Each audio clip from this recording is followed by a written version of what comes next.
are building homes for people, they can, and as long as the person is going to own the home, they can still qualify for homestead exemption on it. Okay. Alrighty. Now, the other question I have, and maybe offline because I don't want you to think you're in the hot seat, but specifically, in commercial zones, sometimes you'll find commercial properties where where there's an assessed value. Then they'll have the property reevaluated, and then somehow or another their tax base go down.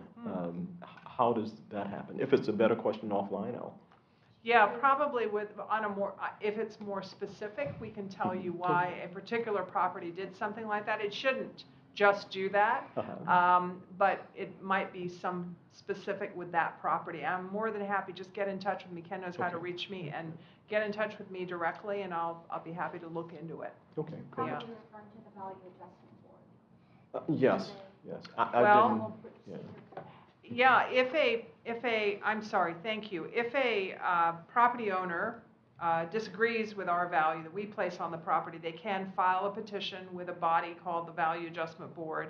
That body hires a special magistrates who are appraisers, and they act as sort of arbitrators between ourselves and the owner, and they listen to why we valued it where we did. My appraisers go in and defend the value we placed on the property. And then the owner, often they hire a private appraiser to come in and say why it should be worth less. And sometimes, not a lot, but sometimes arbitrary decisions can be made that maybe lowers the value of the property. Usually it's not a significant lowering. Usually we are fairly close or in the ballpark. And we don't end up with big reductions, but it's every now and again we do, and so that can be another reason why a value went from something to something less. Okay. Yeah, because I know that sometimes we'll see where we're sort of going through a budget, and it's like, wait a minute, what happened here? Yeah, which is why I mentioned the one with the exemption, because it is significant, that one. Yeah. Yes, that was wow. Mm-hmm. Wow. Okay. That was real big. And I think that's a shame because, I must think there's an important piece of this of everybody having some skin in the game, as it were, and to go from being 50% taxable to 100% exempt is a big change, especially for a community like this. It really is. Okay. You have a question? On that point, what would qualify such a change? Well, the legislature voted this year to allow communities that are more than 70 units, so it had to be 71 units or more, that are their category of renting usually is low to very low, to go from 50% to 100%. I mean, it was very arbitrary. Well, I don't want to say it was arbitrary, but they made a decision, and it's statewide across the board. Every county has had to make this change to their projects that meet that criteria. And you're not alone. There were a number of projects in Palm Beach County that had the same thing happen. It may be something worth mentioning to your legislative affairs people at the League of Cities, and I'd be happy to talk to them about it, because we can also look at which communities it affected, because I'm sure it's a big hit to a small community. Absolutely. Yeah. And one of the things, of course, just as a side note, one of the things that I've always tried to get someone to give a definition of what is workforce housing, what is the threshold for that, because 350, 400 is not workforce. When you're a professional earning $35,000, $40,000 a year, that's not affordable. Yeah, it really isn't. So, but that's another soapbox to stand on. So, okay. Any other questions from the dais? Any other questions or comments? Okay, if not, we'll see if we have anything from the floor. Any questions or comments from the floor?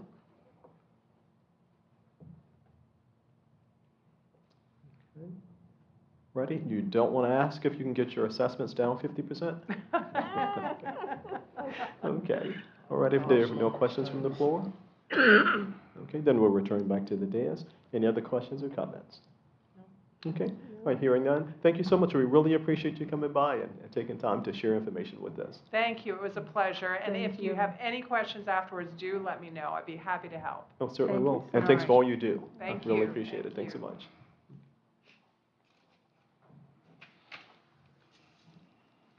Okay. Ready? Okay, so we'll continue on our agenda. Great presentation. Okay, a lot of good information. Okay, so we'll continue on in our presentations. We're still at item 4, if you're following along your agenda. The next is item 4B, and this is a presentation by Bright Futures Academy Charter School. And the presenters are here. And Mr. Mayor, they may need a minute or two to set up. I think they're going to do Oh, a sure. presentation as well. Okay, then with council's pleasure, we'll move, while they're setting up, we'll move to the next item, and I'll come back after the next item. Consensus? Okay, thanks so much. Okay, so at this time, we'll go now to 7A, discussion on the purchase of town banners. Ken? 7A.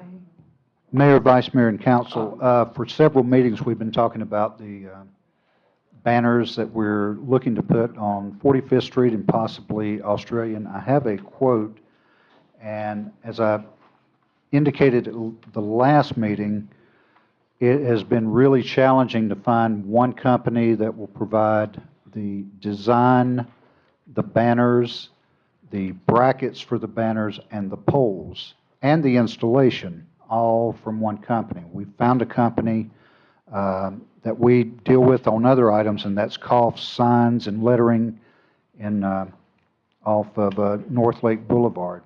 So I gave you a quote in front of you. This quote is based on 40 banners. Now, I'm not thinking that you want to purchase 40 banners, but just kind of as we were talking in the budget process last year, we were talking about different designs, seasonal things, etc. So that's kind of where the quote went. I do have some samples, and I know that these are not going to be the final thing that you want, but we can nail that down tonight, or we have a budget workshop next Tuesday. We could squeeze in a special meeting real quick to finalize this and move forward. But we do have 3 options that I've recommended. These can be adjusted, and to be honest, some of these are cut and paste my work. They're going to have to refine these a little bit, and they just fell short of getting that to us today. So I'm scrambling at the last hour to do some cutting and pasting. But the first one would be kind of either, I just kind of threw in the words "Welcome Home," and then it's got the town logo, the town seal, with our updated 75th anniversary dates on there. The second one, if you flip over, is one for the MLK holiday, and that could go up right after the holidays, after the Christmas and New Year holidays. And then, of course, the third one is the holiday season. These are just ideas. They're going to look better than this, but these are rough ideas to go with. We can get these, we can get production started as soon as we approve it, but I need your feedback. And like I say, if we need to get the designs in a special meeting next Tuesday, we can do that and move forward. But just for your consideration tonight, and I'll be happy to answer any questions that you may have. Thank you so much, Ken. Any questions or comments for Ken as it relates to this item? Any questions or comments? Well, I Vice just Mayor, wanted then to, Smith. yeah, the discussion, you said 40 signs would be not necessarily what we will order. Now, didn't we have a recommendation of amount of signs that we discussed in the previous? I don't recall one, that's not gospel. I mean, I could have forgotten that, but I don't remember a specific amount talked about. There may have been some ideas thrown back and forth, but I don't remember a direction on that. Okay. What were you thinking, Vice Mayor? Were you thinking there was a number that we were looking at? Yes, I was thinking we had said somewhere in the range of 10. Mm-hmm. And then we have the alternate holiday signs, which may have been about 4 difference of holiday event banners to make it about 15 to 16. That's what I was looking at, that range. That's what I'm thinking we were kind of relating to, but we probably need to discuss it some more and be more specific. So based on what you're saying there, what we could do is 10 permanent banners, or 10 banners that are up most of the year, and then we interchange those with the seasonal. You know, when you have, say, like the welcome home or the town banners up, and then it comes on the holiday season and you want to switch those out with the season's greetings or happy holidays banner, you do that. And then the next month, you put in you switch those out with the MLK banner. So So it'd be 10 of each or 13 of each, right? you could do would it that be- So way. you can get the price, a fair enough price for 40 total, because it would be less expensive to purchase a quantity of 40. That's what I'm hearing. So, 'cause some places, they will give you like a discount if you order a certain amount.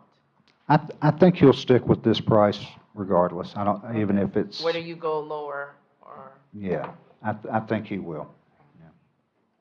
Okay.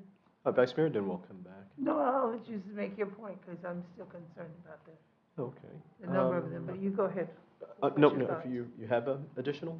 And I don't have anything specific Okay. right now, but I see Okay. you do have something. Alrighty, actually, what I was looking at, and I was just sort of, as the conversation was going, trying to do a visual, and I think what we talked about, particularly as it relates to locating the poles to hold the banners, there are islands, and I was trying to envision, just as we were talking, where all of the islands are located, because we're going to need something to affix it to, the poles to. And generally, that's going to be probably, and just in my estimation, one of those cement islands, as opposed to trying to go into the asphalt. And if that is the case, then we're probably talking about 4, maybe 5 poles on 45th, beginning at Embarcadero down to Australian. Then, of course, we bend down to Australian. If we want to go further to the east, then that'll probably going to put us at around 10, 12 poles. 13. Then you kind of think, okay, if that's the case, then how many different banners do we have? It might be the better way to build it. And if we're going to have, for instance, like seasonal banners, 3 or 4, I know we have the annual festival banner. Christmas, of course, we got to have. And without taking up a whole lot of time tonight. So I guess if everybody can kind of figure out how many banners are we looking to have. 4 season times 13. Okay, right, and that'll put us at whatever number. Because Yes. again, because I think probably at best we're looking at about 13 at most poles. And then you can only put banners on poles. Then how many seasonal banners? If there's 5 seasonal banners, then we're talking 15, so to speak. Vice Mayor? Well, I wouldn't think we would replace all banners with seasonal banners. We would maintain our entrance banners for the town. We would add, maybe change out 4 or 5 of them with holiday seasonal banners. Mm-hmm. But I think we Wouldn't would be keep, uniform. but yes, well, Okay, welcome, Vice Mayor. I'll go right ahead, I'm sorry. but I mean, I'm just saying, you know, we can look at this some more. I think it still needs more study till we fine tune what we really want. Okay, all righty, so if you Festival would. is right around the corner though, so you wouldn't have. I'll come right to you. Okay. Okay, we'll get to it. Okay, Vice Mayor, we'll But finish we up said here. we're gonna then talk we'll- about it possibly in budget meeting, and we need to Okay. definitely fine tune it and finalize that. Oh, certainly, and again, probably the quick way of looking at it is how many banners, different types of banners, seasonal, Heritage Festival, whatever, and then multiply it by the number of poles, and that'll put us to where we need to be. Okay? Righty, so so if there's nothing on this item for now, we'll come back to it during our budget session. I agree. Okay. Now, it is on the agenda as an action item, so what we'll do is we'll table it for now, because we did state we're going to come back once the presenters are ready. It would be, Mr. Mayor, it'd be really good if we could get direction as to which different types of banners, meaning that you mentioned the festival, and then there's been the holiday MLK. If we could nail that down, maybe not the Many number, seasons. but the The seasons. different ones, Oh, that would certainly. give us something Oh, to. absolutely. So if you would, just not here now, if you would, just kind of think about what different types of banners you want. 3 occasions have been mentioned, and if there's additional occasions, just get with Ken, because again, that's going to determine how many banners as opposed to what we have here. Right, so now I see that the presenters are ready, so with council's pleasure, we did come to this until they were ready to present. So if we have consensus to return back to this item, so they could officially close it out because it is on the agenda as an action item. We have consensus? Yes. We do. Thanks so much. So we'll table and we'll come back. At this time, we're going to go to our presenters. And this, of course, is Bright Futures Academy. And we're going to ask if you just state your name and address for the record, and maybe we'll attend to it. Thank you. And just as he's approaching the podium, I just wanted to remind the council and the presenter that this is strictly a presentation. There's no action tonight. Nothing that's said on the part of the presenter nor the part of the council is binding tonight. So just keep that in mind as the discussion unfolds. Thank you, sir. Thank you so much, and so noted. So with that, we're going to turn it over now to our presenters. Thank you very much. First, I'd like to introduce myself, and I'll give a little history about the school. And I would like to, before I do that, though, I'd like to introduce some of the people here with me. This is Sandy Russell. She's the principal of Bright Futures Academy. I'm the CEO of Bright Futures Academy. This is the COO of the Bright Futures Academy, Mr. Russell. And this is an attorney representing Bright Futures Academy, another Mr. Russell, and also a planner here. So what we would like to do is tell you a little bit about Bright Futures Academy. Our interest is moving to Mangonia Park in a facility not too far, but about a short chip shot from the building here over to the building that we're looking to move our school into. What I would like to stress is the time requirement and the expedience with which we would like to see this happen. Through a number of circumstances, which I will explain towards the end of my presentation to you, we were in a hurry to do this. But the school was started in 2001. It started out in Riviera Beach as a K1 and 2 with about 40 kids starting there. After that started in August of 2001. In September 11th in 2001, there was a tremendous problem with terrorist activity. And as it turned out, the people who founded and were running the school at the time were illegal aliens, and they were deported. So the kindergarten teacher ended up keeping the school intact, and she ended up being the CEO and principal for a number of years. I joined the school in 2005 when it had moved up to the RCA building that the Bills family owned, and then moved to the Baptist Lighthouse Church on Alternate A1A and what's the other street that goes across there? What is it? Prosperity and Lighthouse, right there in the northeast corner of that. So that school was there when I joined it. We had about 140 students at that time. We grew the school for a number of years. It was an A-rated school for a number of years, and it prospered. We ended up at one point in 2014 with 4 campuses and 800 and some students. In 2016, the school suffered a setback when Juno Beach turned us down for having we had a contract to obtain the Seminole Plaza right there on Route 1 in Juno Beach. It's now a drug center. They turned us down basically because we had black students in our school. And that was a shock to me that this was still so rampant in some areas of our country. I'm sure it's not a shock to a lot of people in here, but to me it was. But anyway, we had to draw down a little bit. I became inactive in the school and ran for school board in 2016. In 2018, the board asked me to come back and help the school because it was down to now 200 students from the 800 some that we had 2 years earlier. What happened was the school was given over to a management company, a very large management company, and had really no interest in the school or the students at all. I did have an interest in it, so I came back, and I was very happy to see that Miss Russell's daughter was in my first 7th grade class. And so and was in the first graduating class.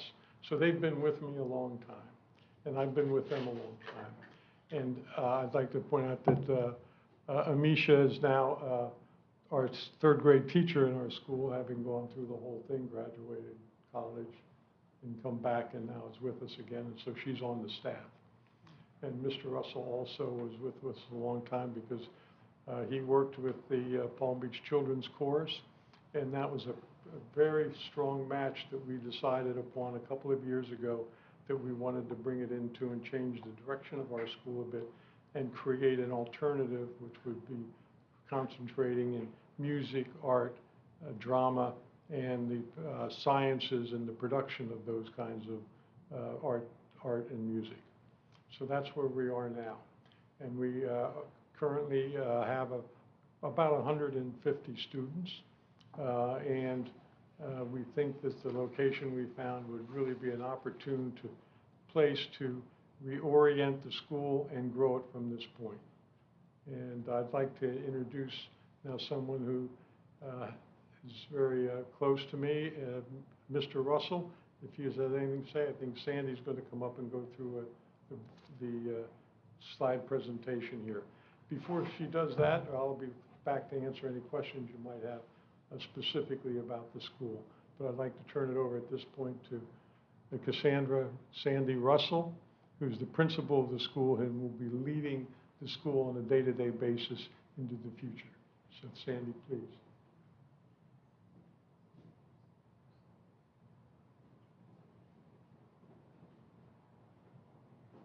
Thank you, Mr. DiGiacinto. Thank you, everyone. Thank you, council members and mayor and vice mayor. I really appreciate you giving us this opportunity to come and present to to you and on behalf of Bright Futures Academy and basically to implore upon you as representatives of the city of Mangonia Park, our current plight. Bright Futures Academy is a K-8 public charter school. As Mr. DiGiacinto told us, we have approximately between 145 to 150 students. Currently, we do have students who are in the process of registering, so our numbers may slightly increase a little bit this year. We are currently entering I believe it's our 22nd school year, and Bright Futures Academy is actually one of the oldest charter schools in Palm Beach County. As Mr. DiGiacinto told you, my family, we've actually been involved with the school since 2004 when my daughter, Amisha, who is currently a 3rd grade teacher at the school, she was actually entering in 6th grade. So she was a member of the very first graduating class of the middle school. And I can only tell you, just from being a parent, Bright Futures Academy, it was a very exciting time for us. I remember walking up the stairs with our youngest daughter, Emma. She's not here tonight, but she's out now 18 years old, and at that time she was a baby, and she was like the Bright Futures baby. We literally would take her in her stroller up the steps at the campus, which is at Lighthouse Baptist Church at that time. But the school has just grown, and it's gone through a lot of different changes, I can say that. As a parent, it was picking this school, it was the place to go. It was, in fact, the very first year that we applied to the school, we couldn't get in. There was a waiting list. Mm-hmm. And we were, that was kind of very sad for us. So we thought, oh my goodness, so we'll try again. So the next year, they added a middle school. And of course, our daughter, that was how we began our journey with Bright Futures Academy. Throughout the years, we've always been a part of the Bright Futures Academy family. In 2015, I founded, along with my husband and my father-in-law, we founded Palm Beach Children's Chorus. And once again, Bright Futures Academy was there with open arms, and Mr. DiGiacinto was very instrumental in offering us a place to rehearse and basically a home for our children's choir. Our children's choir is still very much a vital part of Bright Futures Academy, and so much that we have now decided at Bright Futures Academy this year, starting this year, we adopted what we have termed the SMART curriculum. And it's SMARTT. And basically what that means, this is a self-conceived school philosophy and culture based on instruction in the areas of science, music, art, theater, and technology. Bright Futures Academy students will have the opportunity to be fully immersed in a challenging academic curriculum that incorporates science, technology, music, the performing arts, and visual arts. I believe that there are some pictures here. These are actual pictures of our students in our various theatrical performances that we've done with them, also some of the performances that we have partnered along with Palm Beach Children's Chorus to incorporate choral singing as well as theatrical, musical theater. In fact, many of the students in 2017, when Palm Beach Children's Chorus was selected to perform at Carnegie Hall, we were very excited to have many of the students representing Bright Futures Academy as well, who went and also performed at Carnegie Hall on that very prestigious occasion. A little bit more about the school. Our school, throughout the years, has changed. The dynamic has changed. We are a multicultural, we're very proud to say that we are a multicultural student population, which is comprised of students, primarily from students residing in the northern part of Palm Beach County. And many of our students, we took a look at most of the population of the students are comprised from 3 major areas,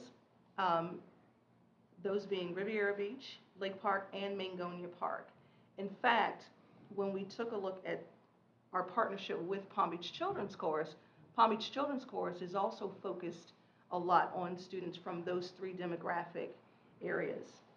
Once again, Mangonia Park, Riviera Beach, and Lake Park. In fact, we have also been partnered with the Children's Services Council to offer a program called the Youth Arts Workshop, and that was funded through the Children's Services Council of Palm Beach County, focusing on those students from those 3 different demographic areas.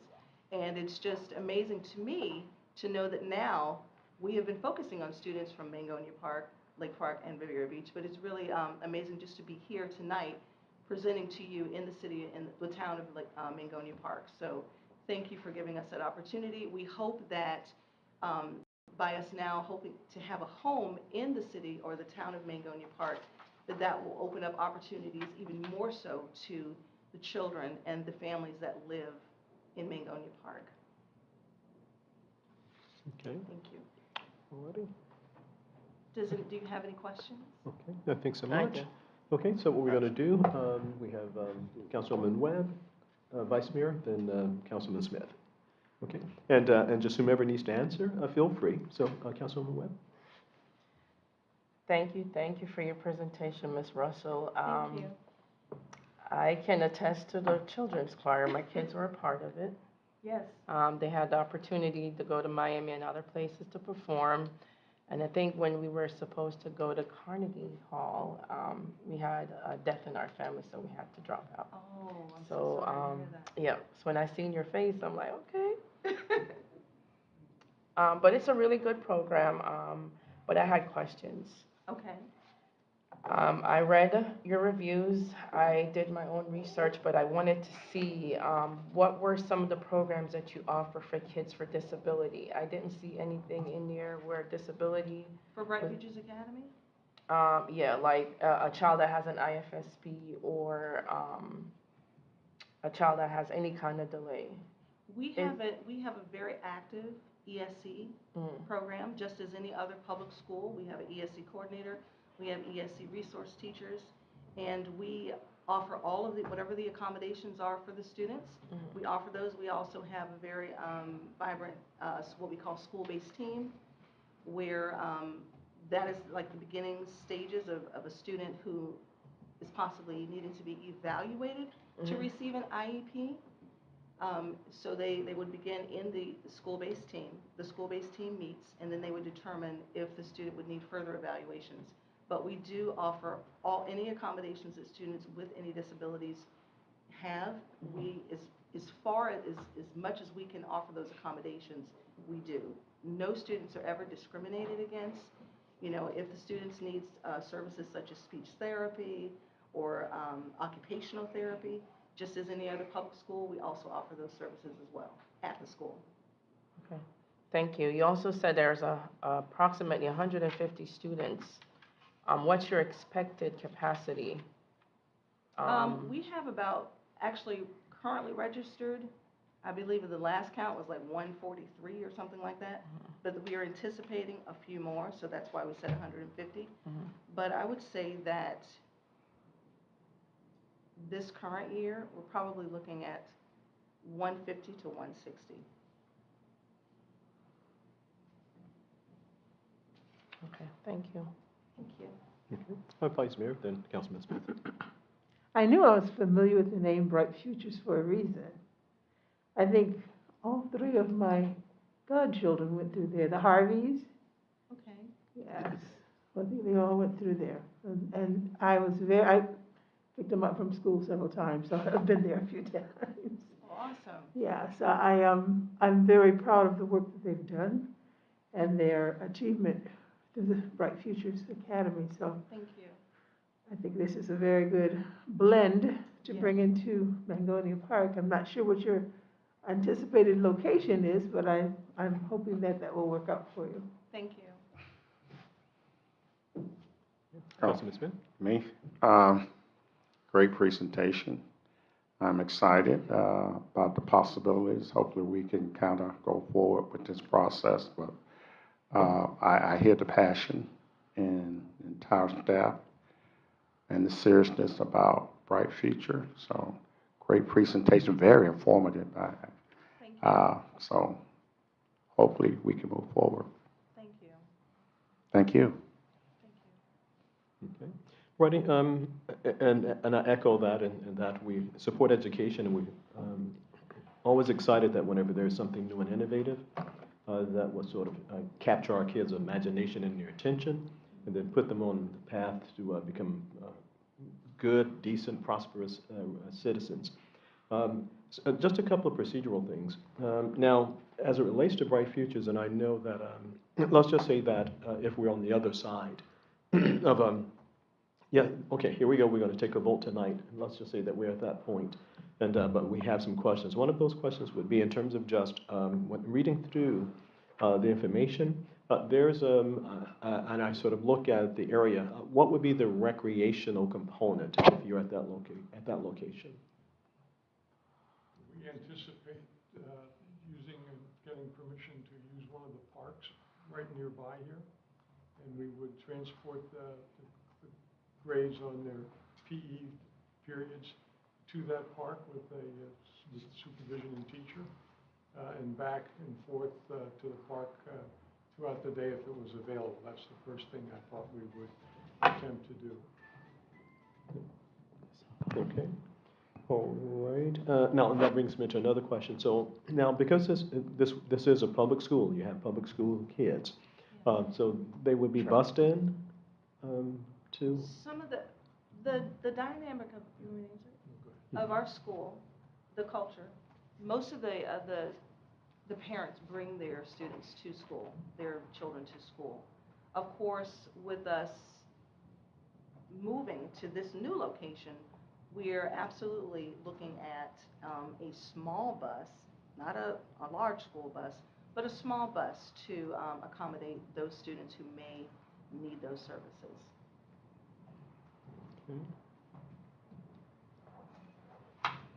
Okay.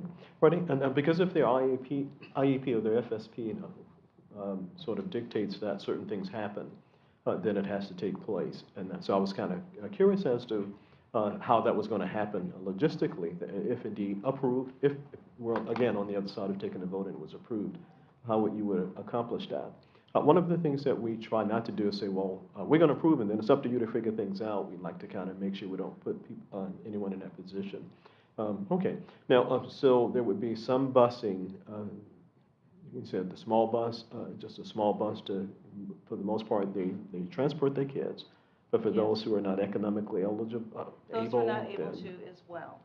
Okay, then they are bussed in. Right. Okay. The children are not charged for the bus. Oh, no. I mean, so there would be a bus. Because Yes. logistically, it would, we would have to, if indeed we are considering, what we are considering, What would be the impact and what would have to be put in place on our part, because now we're having busing take place and so forth. So that was the reason for that, the import of that question.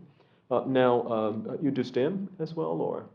I'm sorry. STEM is a part of your curriculum? STEM? STEM is a part of it, but it's also, it will be more like STEAM because we do incorporate the arts. Okay. Okay. Now, speaking of the arts, you have a school right across, you would have a school a quarter of a mile away that is an art school. Yes. Right. And I'm sure you've already worked it out with the school district that, boy, you got a School of the Arts there and you're primarily arts as well, and all public school kids. How is that working out? And no issue? We're not, I don't believe that we are a competition or competitor to the Bach School of the Arts. Because we are not only arts, we are science, technology, music, arts, and visual, theater and the visual arts. Basically, the arts are a very integral part of what we teach, but it's academics is the primary focus. Okay. All righty, and now, and of course, not that we attend to this, but a lot of retrofitting would have to be done over there, if that's the location that has been identified. Again, not what we attend to. That, of course, would happen. Mr. Mayor, if I could, I think Vice Mayor's not sure. What is the address that you're looking to relocate to? Is it 1720 1720. East Tiffany? East Tiffany Drive. So Yes. the blue building, just right on. Opposite of Goodwill. Okay. All right, so, and, okay, so the questions I have are at this point in time are those questions, just in terms of logistics. There's always the pragmatic side to it, and how does it all work out, does it all work out, and so forth. So let's see if there's other questions or comments from the dais. Any other questions or comments? Okay, again, a presentation, so we have any questions or comments from staff? Yes, sir. Mitty, forgive me, I'm going to play Stump the Attorney on this and My let favorite you. game, thank you, sir. You're very welcome. Let you weigh in on this a little bit because we've had some conversations and you've sent me some information. So I know the council would like your opinion or. So the procedural issue or the legal issue is where this is located. This property at 1720 is in the PCC zoning district. There is no current use for any kind of educational facility in that zoning district. There is latitude in the town code, both in the PCC section of the code, 12A, and also in district, or section 9, which is your district regulations, that allow for special exception approval. But for that to happen, and that's certainly a town council and planning and zoning decision, for that to mesh with your current code, that approved use needs to be consistent with the intent of the PCC, which is a planned commerce center. So I think that's hurdle number one. Hurdle number two is the obvious, which is the special exception use approval. So any application to come before you would have to meet the special exception criteria. I did hear at the beginning of the presentation that there is a significant time constraint. Special exception approval would be obviously a public hearing, an application would have to be made and a legal advertisement, and there are some legal requirements that would have to be made for it to even get to planning and zoning. But strictly speaking, that is not a school, a charter school, an educational institution, a technical vocational school. No, there is no school currently a permitted use or a special exception use in the PCC zoning district. That said, there is latitude for other uses to be approved by the council, but I just wanted you to understand that there's a process there. It would not be an overnight approval, as they say. Ken, is that anything else? Okay. Okay. Now, Vice Mayor, Councilman Smith. Well, I wanted to say I'm interested in seeing what we can do to push through the hurdles, only because I'm excited about the idea of this school being in Magnolia Park, and it fits into my idea of the positive future that we want our students and our community to push for. And the title is so perfect, Bright Future. So if there's ways that we can move forward between town manager, attorney, maybe make those points clear so we can get timelines available to them to see if they can meet those timelines or whatever their requirements are, and we can assist them with those timelines. I'll be in favor of that. Okay. Ready? Councilman Smith? I'll be brief. My question direct, just for curiosity. There are some hurdles, I understand. You read them off magnificently. At what point in those hurdles will or will not the school board be in that process, or no in that? And I'll defer to the presenter, but I don't believe so, no. Thank you. Okay. Right now, we'll come to the floor in a moment. I want to make sure we have full discussion here, then we'll come to the floor. Now, in terms of just public schools, and again, we're just trying to do our due diligence here. Okay. Now, in terms of public school, and if there's going to be busing, do we get into crossing guard issues or anything like that at all? And we may not have the answer right now. I don't know the answer specifically to the crossing guard question. That certainly becomes a traffic impact question. Can I say this? Go ahead. We have not had to have even in our location in Palm Beach Gardens, Mhm. we have not needed or had to have a crossing guard. Okay. All righty. Now, and I'm sure that in terms of just as we're discussing, and of course they're on a time schedule, and is there any, and this is, of course, as you stated at the very beginning when you preface that, nothing here is binding, but because they're on a timeline, and we'd love to have a school here, so we're just trying to figure out how it happens and if it's possible. That the process, you stated that in the PCC, and we understand that. If it was something that all of the council members have said by consensus, we want to have it happen, a rough timeline, not a timeline to hold you to. Well, it's all dependent on the applicant and how fast they could make application to the town. There is a 10-day legal ad requirement, so, typically those applications are DRC'd. I think there's some latitude there in the code. But typically once an application comes in, it's vetted by staff before it even gets to public hearing and before the legal ad goes out. So I would think you're talking, 4 weeks. yeah, no sooner than 4 weeks. So 4 weeks would be the quickest turnaround time. We just want to provide all of the information we can for your consideration. So, okay, it's about 4 weeks at a minimum. Okay. From the date of application, just to make sure that it goes to all the consultants for review. And then, of course, the 10-day act. The consultants need 2 to 3 weeks to review it. And that's based upon the content of the application by legal. Once you submit, we process it right away. Okay. So the onus would be on you, not us. Because we're perfect, don't we? Okay, so from DOA, it's about 4 weeks. I'm sorry, that's another acronym. Perfect Data mess. application, about 4 weeks. Okay. All righty, so I know that there are questions out there, so let's make sure we've, any questions or comments up here in the dais? I wanted to know if there's any zone Okay, restriction. Okay, we're going to have a discussion here, then we'll go to the floor. Councilwoman Webb? Councilwoman Webb? I just wanted to know if there'll be any zone restriction for parents that want to enroll their students. You know how the school district have that, you're not within this. We're a choice school, Mhm. so we are open to students all over Palm Beach County. In fact, our kids come literally, we have many of them who come from those 3 cities that I mentioned, but they literally come from all over Palm Beach County.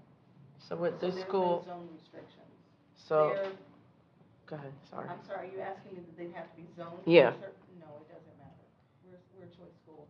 The students just need to apply for the school. In fact, even this current year, even though we're incorporating the arts, we don't even have they don't have to audition. They just need to fill out the application and just go through that process. So I'm excited, but Tiffany Lakes is right here. So say, for example, we have about 10 students that wants to enroll, and about 6 out of the 10 has to walk to school because their parents either just let them, Johnny, go down to school, keep walking to the right. How would that work without a cross guard? If we have to get a cross guard, we're open to getting that. We haven't needed one in the past, but if that's a requirement, absolutely we have to get one. We haven't had students that live that close, like a close proximity, like a Tiffany Lakes to our school in the past. Because currently where the school is zoned, it's not really, it's not really in a residential area. Mm. So, it'd be kind of difficult for students to walk to the school. I mean, they could, but it's at least a half a mile if they were to walk. But in this situation, with the students being, potentially in Tiffany Lakes, if we do need to get a crossing guard, then that's something that we're open to doing. Yeah, I asked, because even with the sign out there, no speed and then the No, speed we limit, won't. they still, Safety is first. So, I mean, we would be happy to get some kids from Tiffany Lakes. okay. Okay. Yeah. Since my name is Andrea Harper. I'm an urban planner by profession. So since we're under 200 students, we might be exempt from the school board requirement of having a crossing guard. Okay. Okay. And I wanted to ask staff another question. Based on, and can you, I'll reach out to you, give us a checklist of items that we need to submit for our application. And will we go to the DRC first? That's an internal process.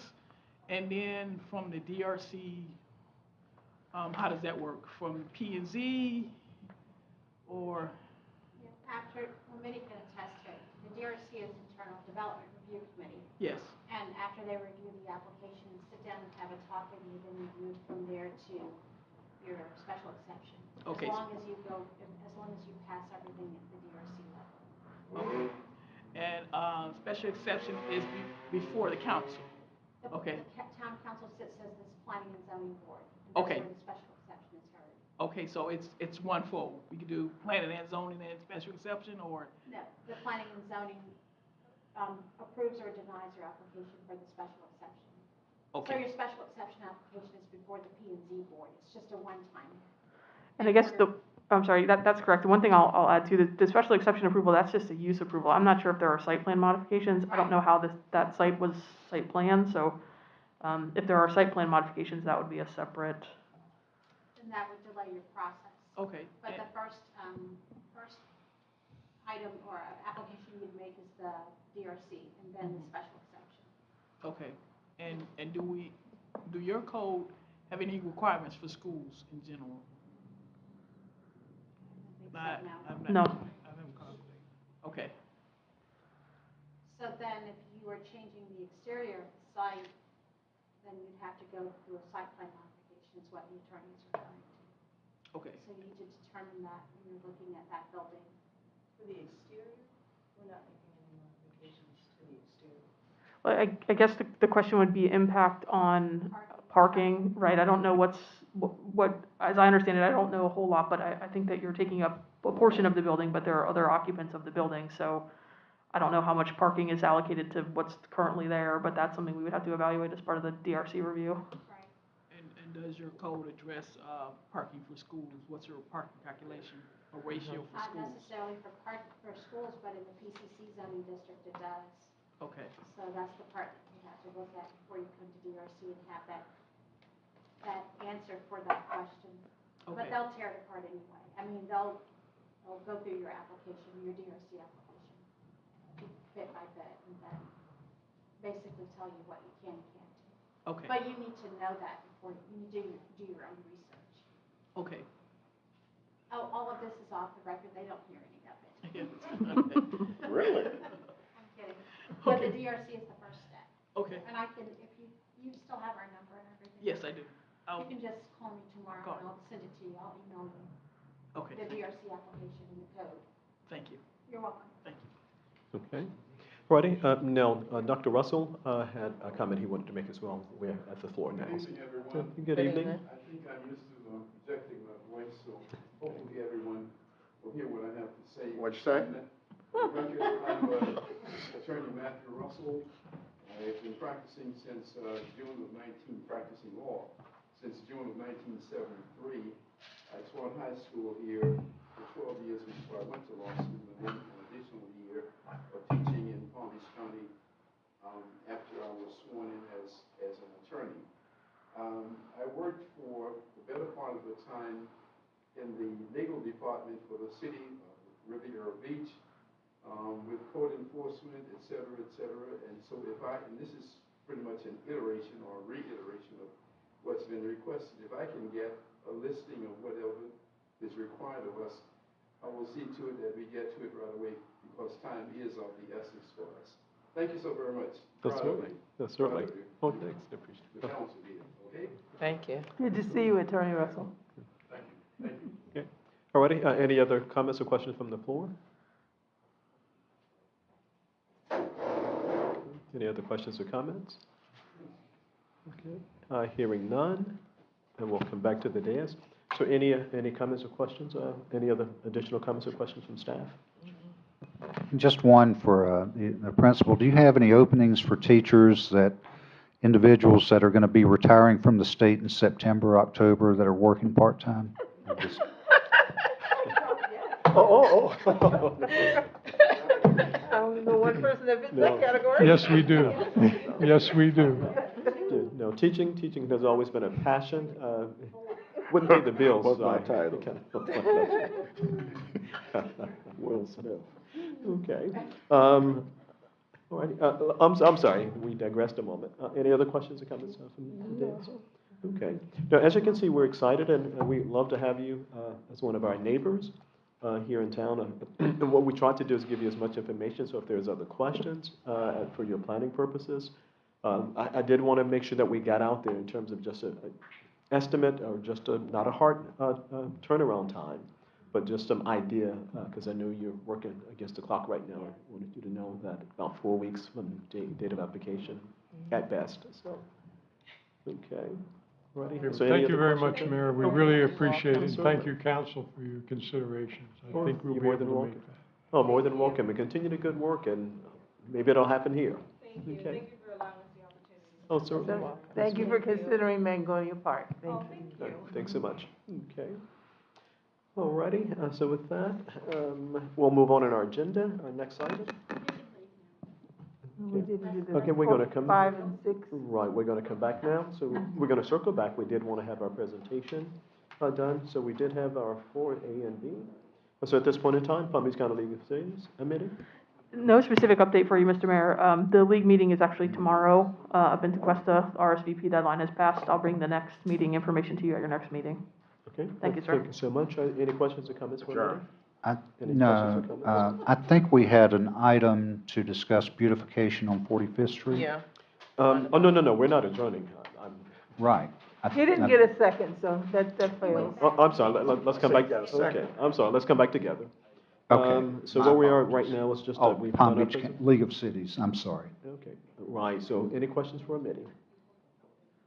Okay, hearing none, then we'll continue on our agenda. Our next item is item 7B, and this is discussion on the future beautification of 45th Street in Australia. Okay?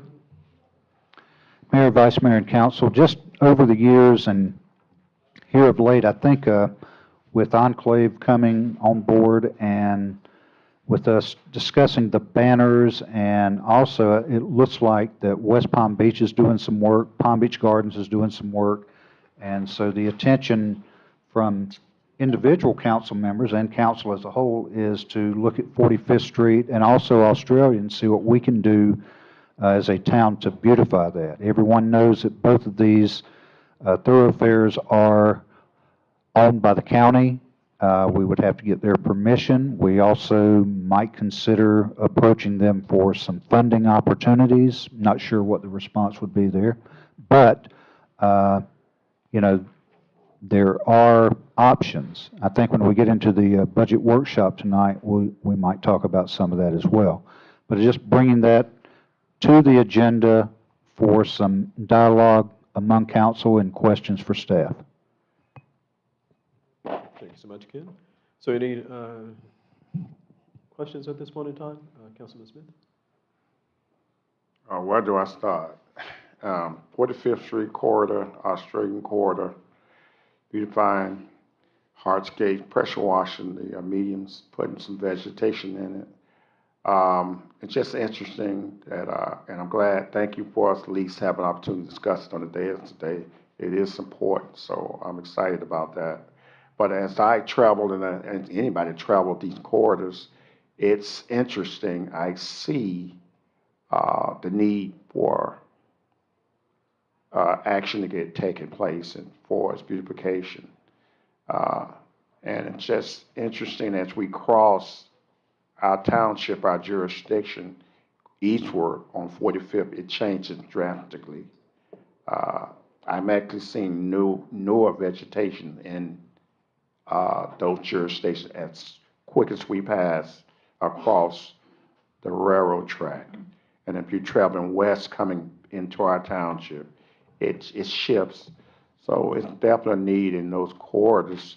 And I don't know where to start other than, I guess, planning takes dollars. So I'm open to what can be done. So I just wanted to get that out because it's important. Marriage is just up and running.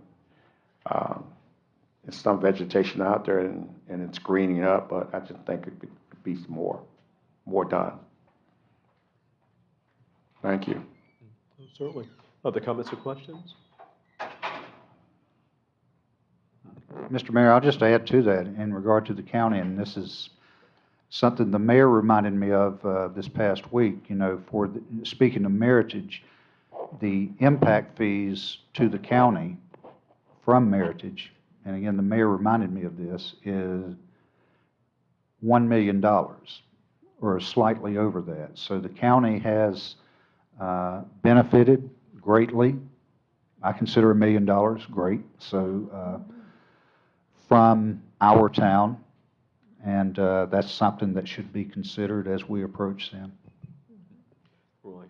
And the clarity there, of course, and as Ken stated, yes, that was my position was that, and we know that with impact fees, we get an administrative fee on all of that, and that's it.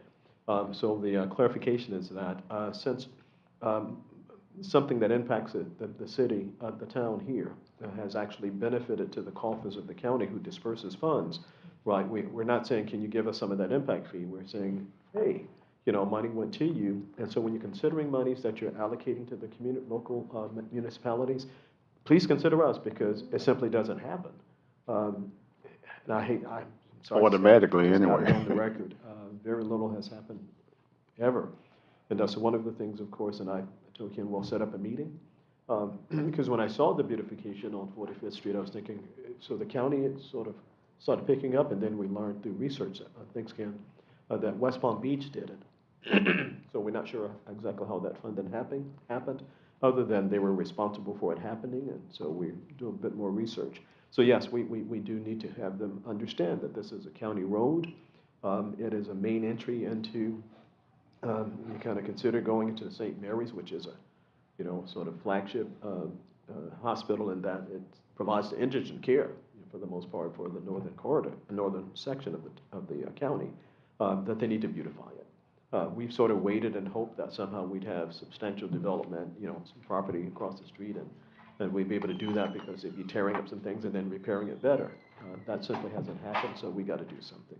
So we'll be setting up a meeting with county to kind of find out how they can go about funding through the proper stream, getting some improvement on 45th Street. Mr. Mayor, can I ask a question? Sure can.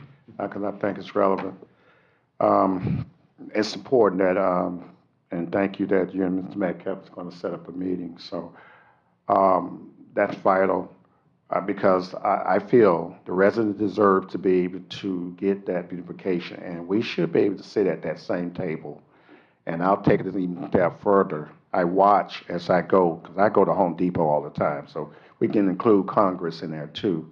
And they got development there. And in the medium, they've asphalted the streets on the canal side. They've beautified it. And yes, I get West Palm spoke with the county, because those are county roads, but it happened. It got done. And so it's a beautiful thing because it was dated and aging. And so it's a lot of construction going on, Corporate Way, Wawas, and those streets up and down are beautified. And so when you drive there and you say, wow, that looks good, those roads are so pretty red and green, and the grass is green, and then we turn into Mangonia, and it like shifts. So I'm excited that you guys are going to sit down and broker that meeting. It needs to happen. So I want to put that little bit in as well. Certainly. Yeah, so we'll do everything that we can to move that along. Yes, I just would like to add to that, the beautification project would be very vital.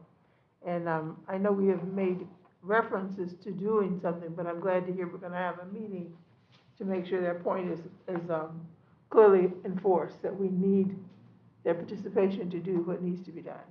Well, To certainly. beautify Well, 40th absolutely. Street. It's a main corridor. It's a main artery, and it should It be, it should be considered for beautification, and we'll see how we can go about. Now, the other thing, and it's not on the agenda, but just for thought, that the other main artery coursing through Mangonia Park is Australian Avenue, again, a county road. So we'll have some extended conversation about how we can go about doing that. In the meantime, kind of consider, some of the things that aesthetically that we might be able to do, beside, keeping the medians cut and trimmed and all of that. So maybe some other things. Just as you formulate ideas, just get them to Ken, and we'll see how we can flush them out. Okay? No, I'm glad the discussion point here is 45th Street and Australian, so we want to make sure that's thorough throughout the meeting so they know that we're being Absolutely. voted. Yeah, absolutely. Okay. All right, anything else, Ken, on this item? Okay, yeah, great. All righty, so with that, we'll now go to public comment. I don't know that we have anyone online. If so, we'll give them the opportunity. We have 30-second delay. I'm sorry, yes. I'll be brief, very brief. When my family and I moved out here from West Palm Beach, the summer of 1952, I don't think Australian went all the way through. And is that correct? Yes. And then after they put Australian in all the way through, generally speaking, we didn't travel Australian because they would pull us.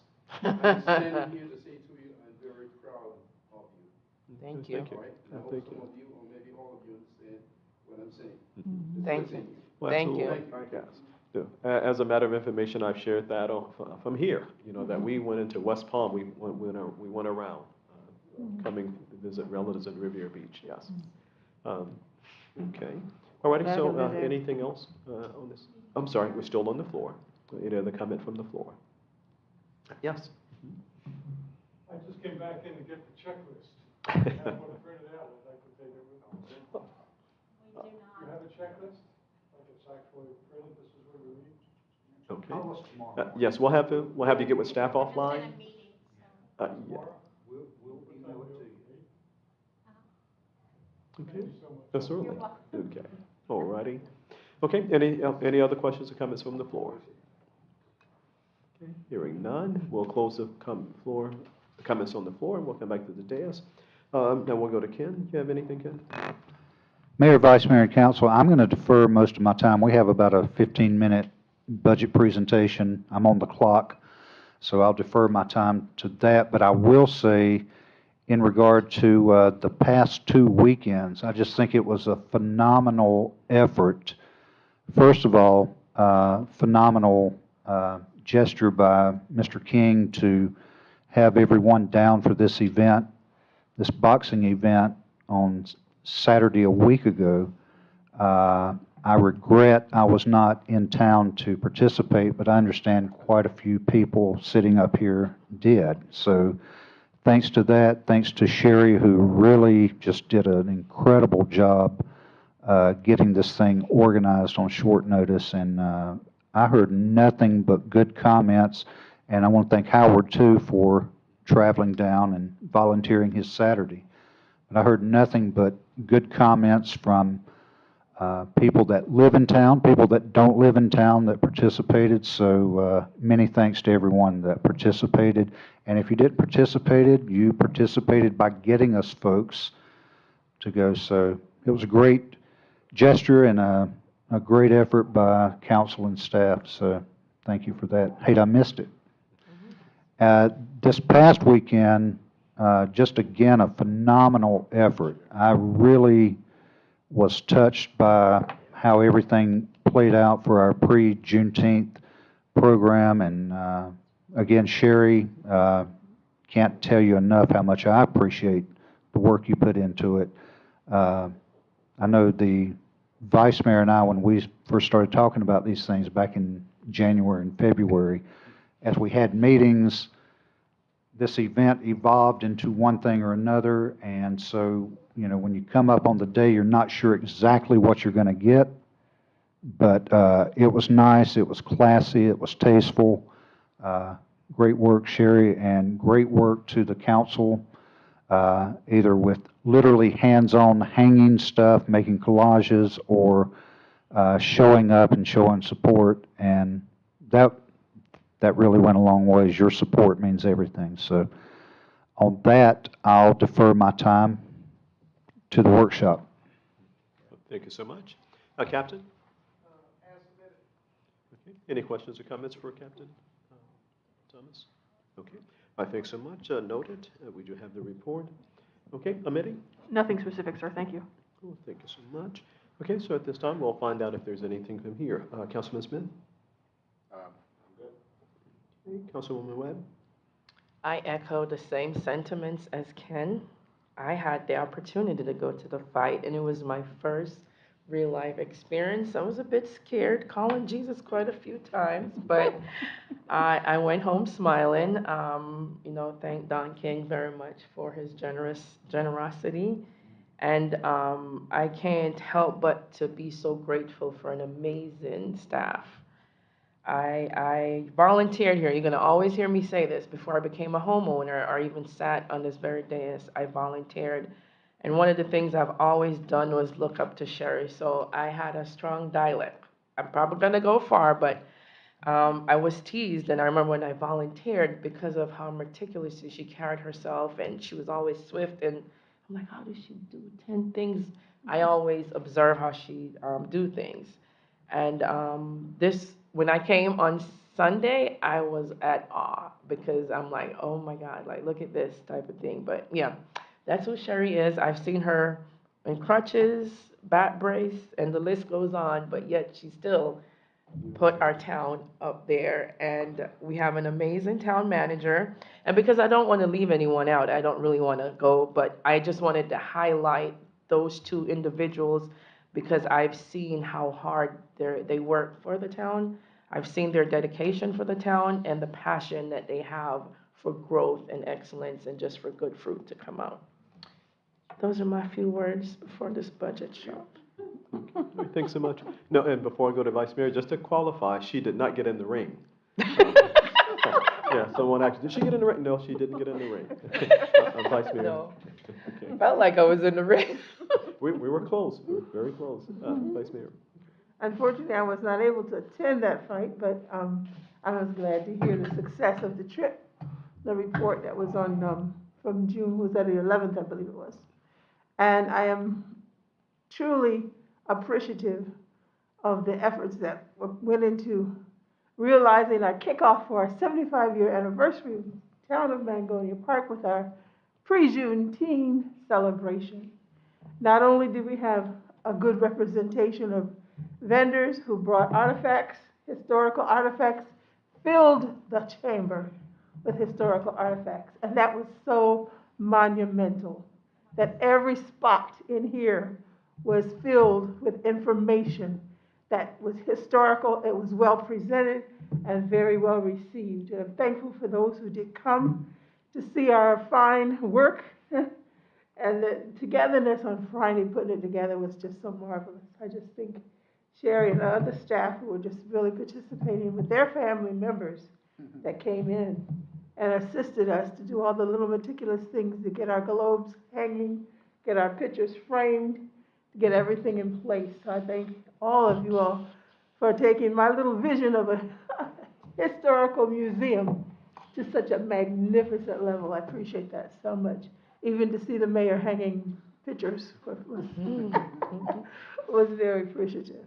So it does take a team effort to make everything work. And I'm just thankful to be a part of a team that does work together. And we'll continue to work together as we have more events for our 75th anniversary. Look out, we've got much more to come. So if you don't have a list of the activities, we'll make sure you get a list so you can participate in our what is that? What's our next event? The book bag giveaway? Back to school giveaway in August. August 6th. We're having our flags designed by our youth. We're having an essay contest And we have also the book bag giveaway in August, and then in October, we're having a Heritage Festival, which includes every fragment of our community as well as those surrounding, all invited to come and enjoy the full day of festivities. And we hope to even culminate with a delightful gala at the end of the year, celebrating our 75th anniversary. So stay in touch with us, and we want the new school in town to be a part of this. This will be our first school in town, so we'll be glad to have that. Okay, all right, thanks so much, we appreciate it. Just ditto, I won't rehearse everything that's been said, other than I must also say thank you so much to staff. Boy, I wish we had a school, when that happened, we could have borrowed some of the teachers who were, but no, all in all, the kids were great. They were great, they put me on the kid bus. And I'm thinking, okay, I gotta be like walking tall, get my bat, and, kinda, not on this bus, but they were fine, everything was fine, and it was a great event, and everybody was so excited, and so, yeah, Councilwoman Webb started to get in the ring, we had to pull her back. No. Can't get in there. Believe me, they punch harder than it looks, so, right, but it was a great event. And then this weekend as well, thank you so much to staff, to the town manager and everybody associated, thank you so much for 2 great weekends. So with that, there's nothing else for the good of the order, they say? Motion for adjournment? And budget workshop. Okay, so we'll finish up here. A motion has been made, is there a second? Second. Properly moved and second, all in favor, aye? Aye. Aye, pose same sign. It is carried. Thanks so much, we'll take a couple of minutes, if you need to do anything, 2 or 3 minutes, and then we'll get started on the budget. Thanks so much. And thanks so much, and we look forward to working with you in the future.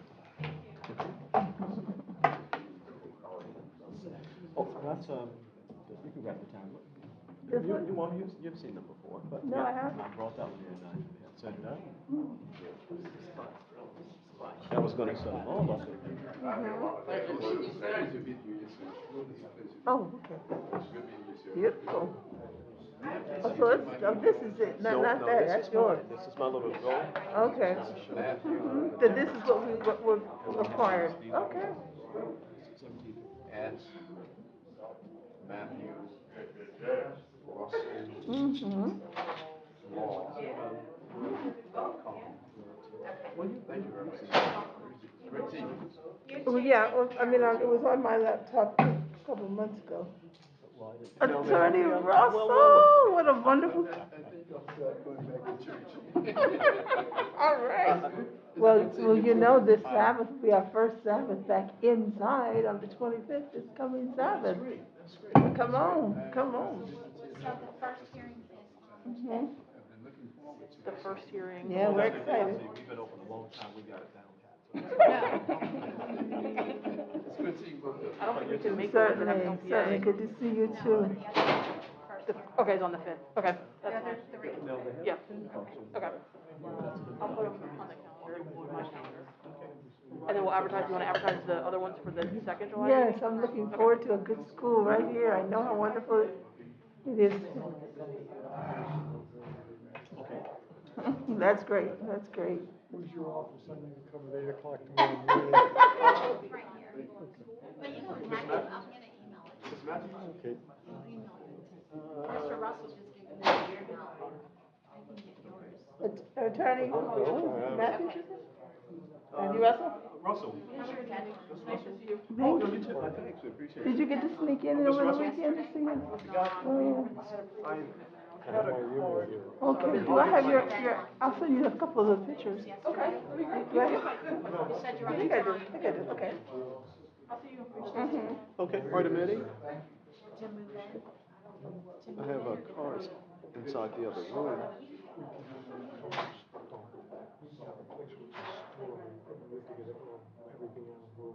Oh, okay. Okay, that's myself. All righty. Thank you so very much. Oh, certainly. Just give a call. Always good. Thank you, Mitty. Certainly, God bless. Because I don't used to film He's it. walking better than I last time. I think he was at Altika's funeral, my friend that died last month. He was at the funeral, but he went and walked in this week. He was walking good. We're just gonna crunch 2 numbers and that's it. Oh, you're welcome. Why didn't We'll see what remember a happens. budget workshop? I have a dinner date for How you tonight. doing? Oh, my God. And I've long known the school That's well, insane. so I know the great work you guys do. So we just kind of want to make sure we have full discussion so you guys know.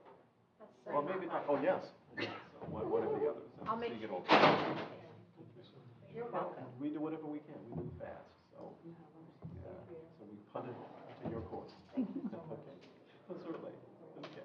Now, you know whoever was speaking on the Harveys? What are the first names? Do you know? Stephen graduated. So Mayor, did you get the video? He's finished high school and The college. whole fight? Well, it wasn't the whole fight. it was Well, just the around it. whole, did you get that whole knockout Yeah. part of it? No, in fact, I had some can't keep track kids of who the needed years. to the Somebody restroom. else. And we started walking But, down the restroom, then I heard boom, I was like, so I turned, I was like, They wouldn't be Get the going name to of the these bathroom children. if you ask me. you know, it's Kal- so, you know, like Kalia you see on TV when people and, have this in their aunt and they waiting. Yeah, and, Don't mind me in the background. Marie, what's her name? He didn't come to fight, I don't know what he's Yeah, done.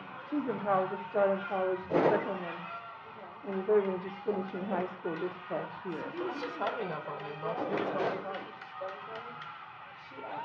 See? You see that uppercut? Mm-hmm. Did you see that uppercut? He didn't come to fight? He took him like this. Mm-hmm. He took him right under. Don was so mad, that's why it That's was a hard thing. What you think he wasn't Yeah, taking no the picture? pictures and all that. Yes. The last one. Especially after talking that whole, I don't know why her name is just. yes, he's gonna The last knock him name's all hard the way to back spell. to England. He got knocked The out in front of mother's his name home. is, He got knocked out at home. Jennifer. He's from Oh South my Florida, God. he got knocked out at home. And I was sitting, it was like the She's fourth very round. active, and I used to pick up the kids. A lot of times they And call, I- she asked me to I pick them kept up saying, because she you know, couldn't get back to get them he's gonna get knocked after out. school. He refused to throw a punch. That was at, Yeah, what so was when it there we were on sitting the taking lighthouse? pictures, I was sitting next to him. Okay. Yeah, y'all can hear me. Mm-hmm. So you moved from Smiling the there, whole time I he was know, talking to me, I said, graduation was held across. The water. I guess it's the Riverside campus, No, when they no, had the David, held the graduation in a larger facility. Remember Have the, you spoken to him since? No. Remember the guy that I took, Rick Bone, was there? That's how Rick Bone was like. Yeah, Like he totally disinterested. I know they were, they He just had like, achieved what well. is his They problem? liked the school. And then their he just mother come. was Wake very, up and very start, proud of the knock work somebody they did out. there, But so. then he got knocked out too. I said, You know, oh, just this is excellent. I So couldn't was remember glad the to name. know they Everybody come kept to asking me, who's that? I don't like, I don't know, So some you boxer. got Yeah, the but he lease reminded me of Riddick under Bowe. wrap for You that know, he'd be sitting building? there, the guys hitting on him, he's just looking out over the ring like he's looking for his mom here. Okay, I how said, much is the "What building we this got? That's what I thought he was doing also. Yeah. And I'm like, oh my God, are you kidding me? Is he gonna, I thought he was Okay, trying to so make it's him basically the get whole real second tired. floor? And, but then when I see him staggering, I'm like, nah, he's not gonna last. No, see, that, the fallacy of that, Okay. Muhammad Ali perfected it, the rope-a-dope, but he has, you know, Okay, he's so we- hitting his own. 15 minutes tops. He's hitting you, so he's hit everywhere, you know? So you Does can't that start have an working out elevator of or it, is it, but he will knock you out. So Okay. then, like, your punch gonna catch him, and it did. It's like, what? I was like, I don't know what this guy's problem is. It's like he didn't train. That He would be was great. That disinterested. would He be had great. too many Expand donuts. your enrollment and Yeah, see? everything. Excellent, yeah, I got a When he vision came for out, I you. was like, that's the same guy? In 10 years, you'll be. He's a heavyweight champion? Did he buy that belt or what happened? Because I know their developers are trying to get things going, get at least a portion of that. Yeah, that would be great. Yeah, we'll keep praying. We're gonna stay We'll here. keep praying. Well, great, God bless you, and may everything go well. No, they're gonna be retrofitting the building for you and all that.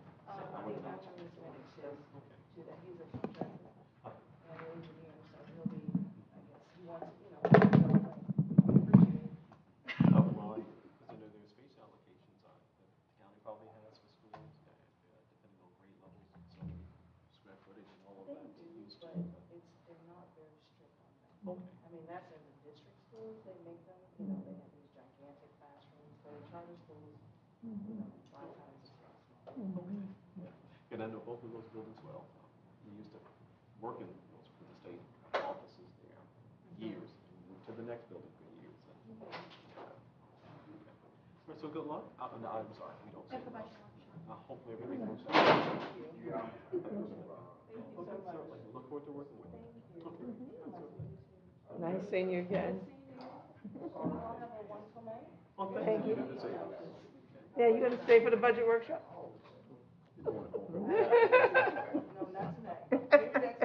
Okay, I got you, no problem. Teasing. You're welcome. This is my stuff one.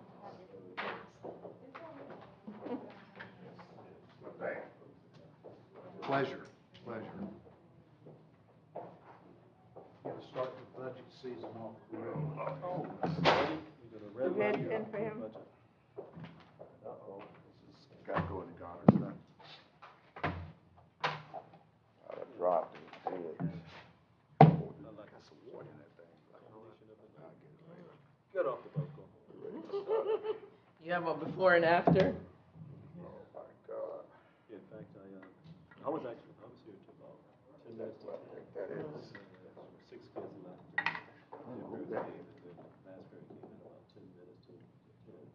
I saw something, but that can't be what I thought, man. Yeah. Go ahead. Just move this out of the way. I know you're giving the instructions when they come up, but that's all right. Well, I'll take that time when we get more time to get the instructions on how to operate. Oh, it's all set up. I think I downloaded the budget. Oh, the budget's on there too?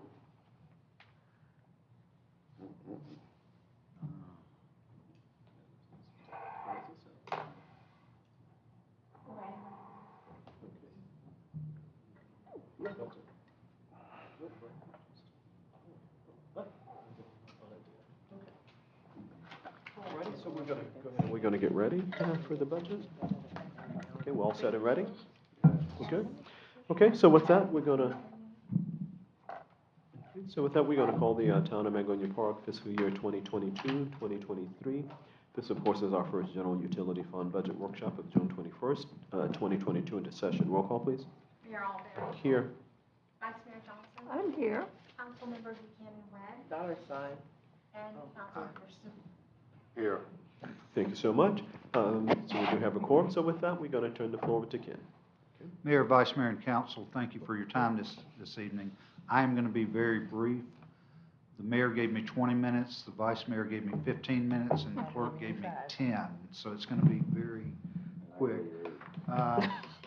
In your packet, you do have say this loosely, behind your agenda. It's like a slide presentation almost. Yes. That we'll run through rather quickly. And then we'll hit the worksheets, of course. I think we're missing a page.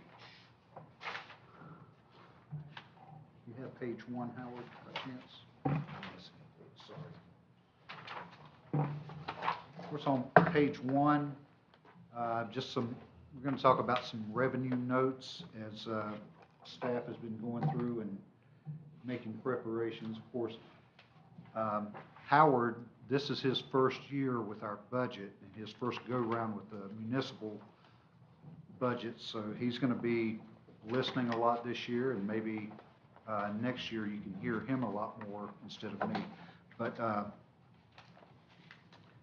in regard to revenue, this is what the presentation tonight, when you get your hands on it and you meet with me one-on-one and we come back next week for another budget workshop, you may have other ideas. But for tonight, based on some comments that I've heard from council members one-on-one and just kind of some of my own research, we're calling this in regard to the upcoming millage rate. Okay, I'm going to start out with this idea and then we'll kind of walk through everything. I'd like to call this, in my old job, we called this revenue neutral, or using the rollback rate of for the millage rate. That's a consideration. We don't have the final numbers yet from the property appraiser's office, the DR 420 that we need to really make this legitimate. Based on some preliminary information, I think it could be a year with you know, people struggling like they are on some things, this could be a good year to hold back on the taxes, on the millage rate. And what we would do is, just a quick explanation is, when you get that rollback rate, okay, you're rolling back the rate to where it stays the same amount, the overall amount, than it does the previous year. This year, we're at 9.9 mils. Next year, if we roll back, we could come out to 9.5, 9.4, I'm not sure yet. But for this exercise, beginning tonight, when we look at revenue, we've left the ad valorem tax revenue exactly the same as it is for this current year. So just to say that. Also, in this budget presentation tonight, there's no calculation for an increase in water and sewer rates. We left that the same. We feel like for this current year that we're in right now, sewer revenue was underestimated, so we're adjusting that estimation as we look at the revenue. Water revenue is on target for this year, and we'll see some additional revenue with new customers next year. Again, this is page 1.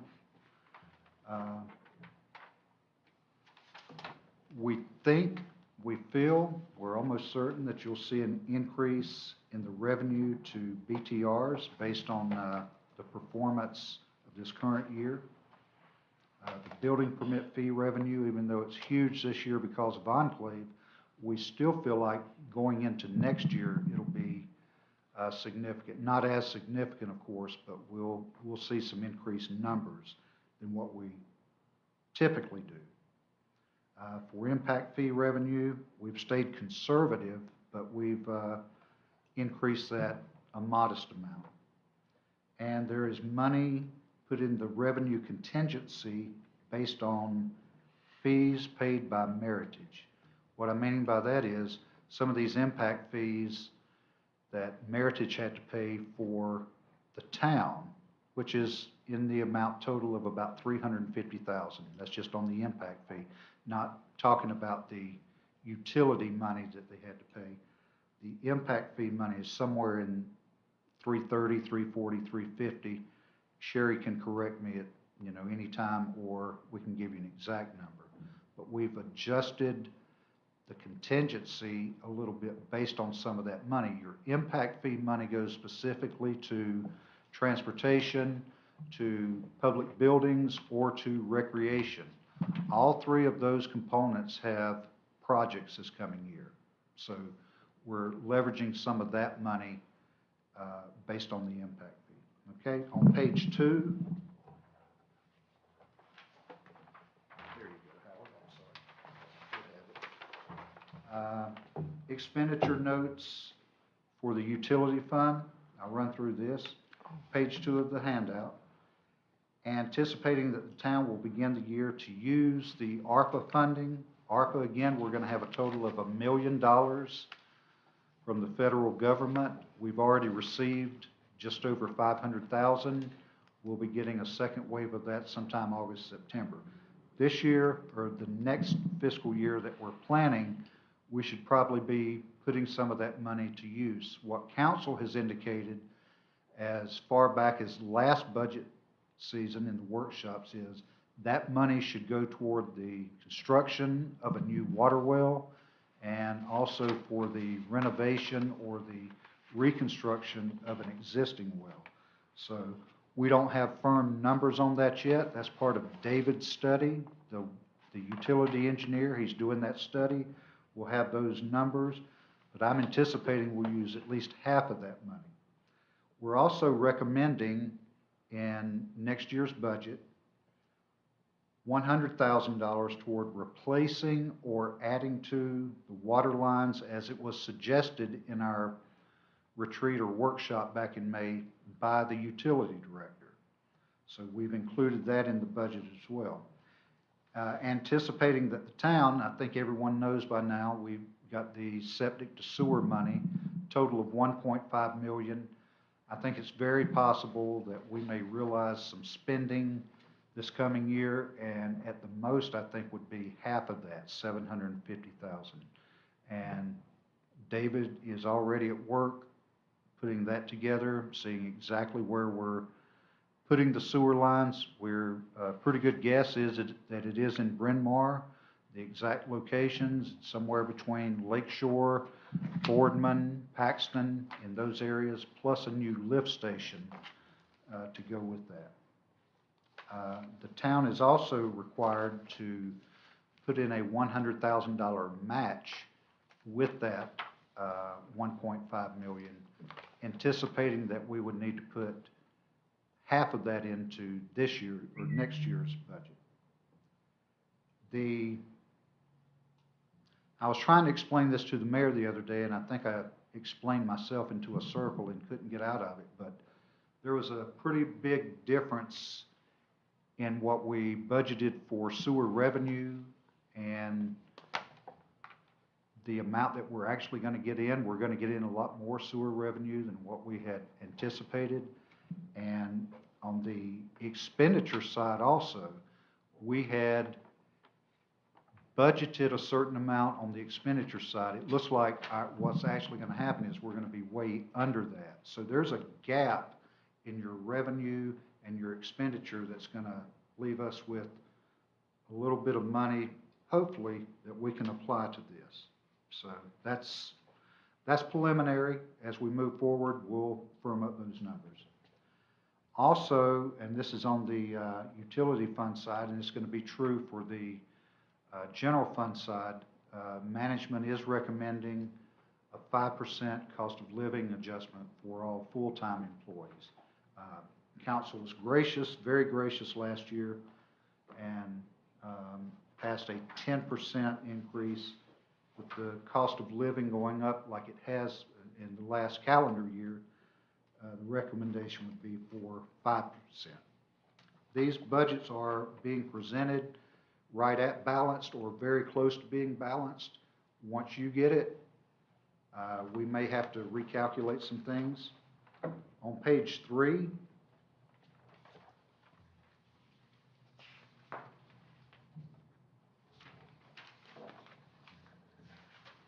these are the expenditure notes from the general fund. Of course, we just talked about the 5% cost of living increase for full-time employees. That's recommended. A 20% increase has been projected. Typically, we fall under this, but a 20% increase for health insurance has been calculated. A 2% increase for the PBSO contract, which we're almost certain it's going to be that. They first came out with a 3%. Mayor Alberry got a hold of it. It's down to 2%. Could get lower, but we may see a 2% increase. That's factored into this calculation.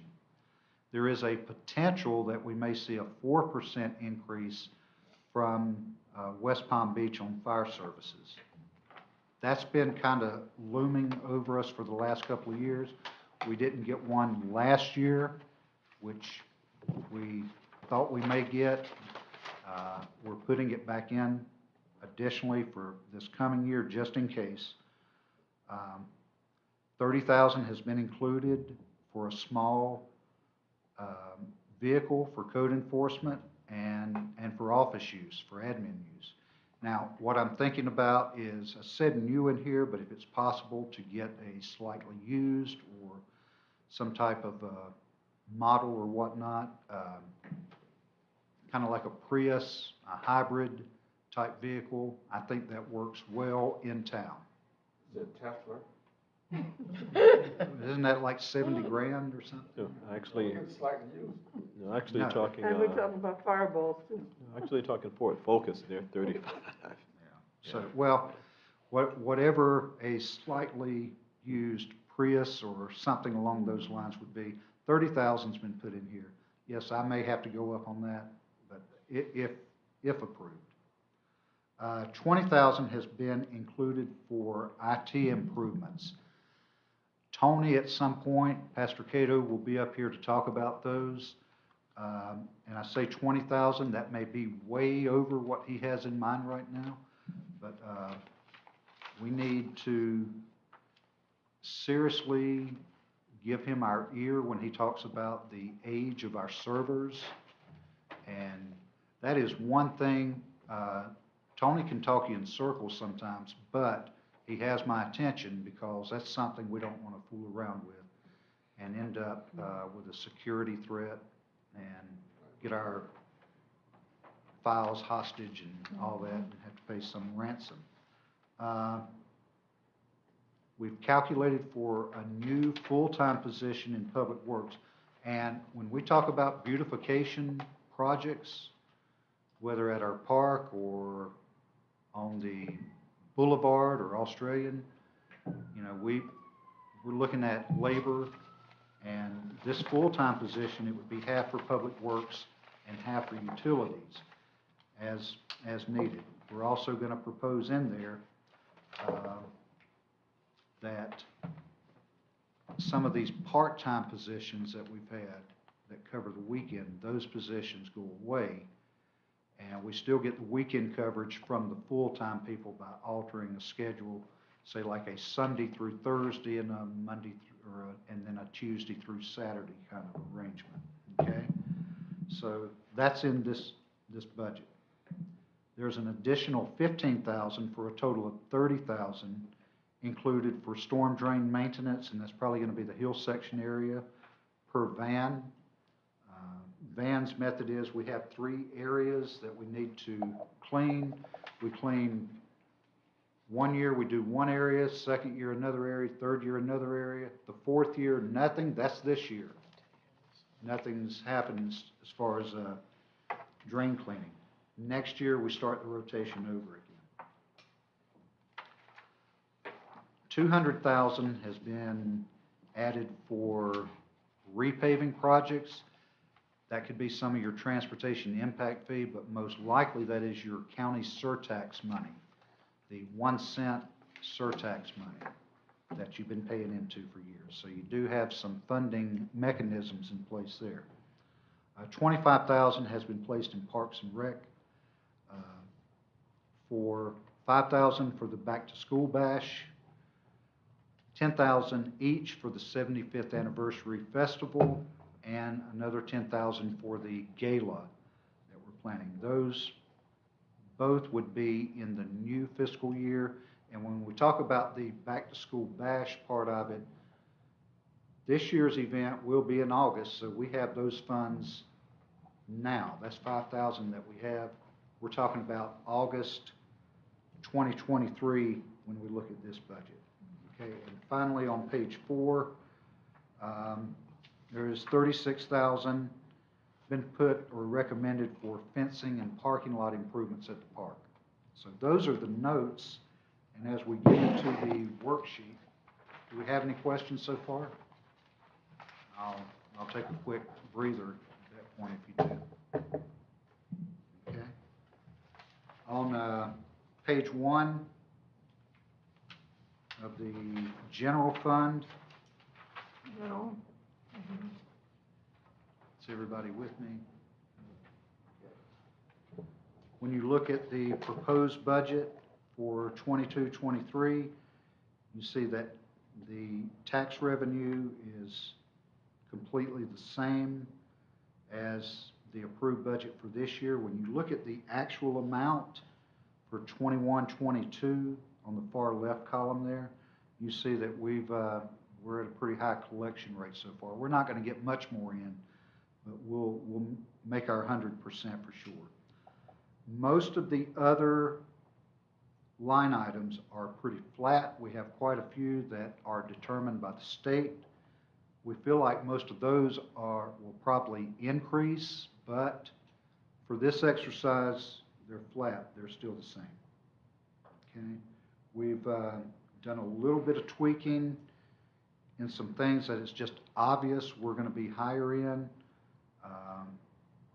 And you're free to look through those and circle things and question me one-on-one if you like, but our revenues have been really good this year, and obviously this current year because of Meritage. All right. And then finally at the bottom you see that fund balance contingency, that 168, that's part or maybe even as much as half of the impact fees that have come in from Meritage. So we're leveraging those a little bit against some of these projects. Any questions on revenue? As we go into the expenditure side of things, you'll see a lot of things that look almost identical. Some are lower, some are higher. The legislative section, that is the council budget, if you will, everything is pretty much the same. In fact, it does come out to the same amount. For administration, there is the proposed 5% salary adjustment for all full-time positions. I did take the one out for the manager. That would be up to council by way of my evaluation sometime between August and September. But for everyone else, there's a 5% increase. The salaries and other, that amount is still the same. Sherry's going to have to go through this and really tweak the fringe parts of it, the benefits, the health insurance, the Social Security, and make sure all that's right. This could change a little bit, but it's not too far off, I don't think. Your administrative and summer reading program money, that's still the same. Health insurance, again, we are calculating a 20% increase. We hope it's not that much. Typically it's not, but you never know. So it could be. All right. On page 3, and we're still in administration. Everything has pretty much stayed the same. Your legal consulting fees, that's a standard $4,000 per month. For Keith and Mitty, that is staying the same. Your land planner, that's Nilsa and her firm, that's the same. The lobbyist, that's Mr. Pittman. We show $33,000 in the general fund, and we show $15,000 in the utility side. We could flip-flop that, or we could put the whole amount into one fund. But both funds do benefit from that service. Okay. Not a whole lot of differences there. You get down to the bottom, item 620, capital outlay building. Interesting thing is this year, council budgeted $45,000 for this building, and we realized most of that was to go toward the restrooms down this hall for those renovations. Where are you now? Huh? What page are you on now? I was talking out loud, I'm Oh, sorry. I'm sorry. I Did thought I was lose you? head voicing it. Oh, okay. Okay. Okay. You're on page 5 now, is that where you're on? I'm on 3. You're on 3? Right. What was that you said? We're at line item 620, capital outlay Oh, building. okay. Just talking about this current year, there's $45,000 budgeted. We felt like most of that would be sank into the restroom renovations. Can't get quotes from people. The one quote we got was $97,000. So we back up, and Mr. Wingate gave that quote. So You can subcontract it, do the floors, get someone to change out the toilets, we, and then, oh. yeah, Okay. no, Oh, go ahead. sorry. Go ahead. No, keep going. Please. And then have someone else to repartition it. The partitions are pretty sturdy, and they probably just need to be resurfaced. If you ask me, those partitions are more sturdier than the new ones that they have. So it's just a matter of changing the hardwares and making them more sturdier. So probably putting columns on each side. Like I was in there the other day and I was eyeing it. The material that you have for that border now, whatever they're selling now, you're not going to get the same quality. You're not going to get the same lifespan. While you're probably looking at those partitions and saying that they're old, they're actually more durable than the ones they're selling now. So refacing them, replacing the hardwares and putting, and then you could get a really good toilet. 96,000. 97. Are we doing our own renovation? Are we hiring a company to do It would be hiring a Well, company, that but you wouldn't 97 be, you wouldn't be is a that. contract. Yeah, like what? But we That was think Twin we, Peaks. yes, we He's talking think that about- we have something moving forward along the lines of what, Child Councilwoman petitioners is or saying, something. that might Child get us petitions. well under that, so. 97,000. But we did put, 40,000 for next year. I think, we need to look seriously at this parking lot. I don't know that 40,000 would cover all of it, but we need Need to look at. lights out there, Huh? need lights. More lights. More lights. Yeah, when we came back the other night from Miami, it was dark out there. Yeah. And I thought there would've been a sheriff officer out there when they see the bus pulls up. We were out there by ourselves. Not good. Well, that's certainly a consideration, and, you know, moving forward, if that's something council says do, we'll do it.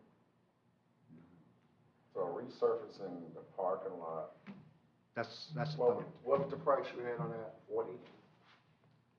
This is just I'm just, yeah, 40,000, but that's not necessarily an estimate for parking lot repaving. If we did the whole parking lot, I'm guessing more like 75,000. That's a guess, but we haven't priced that. That may be something council says we can wait another year or two.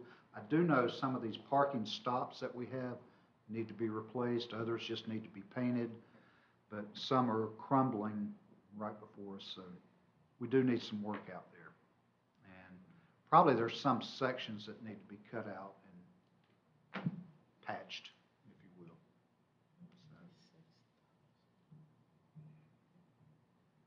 So. All right, and then the small equipment, that's the dreaded software stuff for the IT person, and also the vehicle for code enforcement and admin.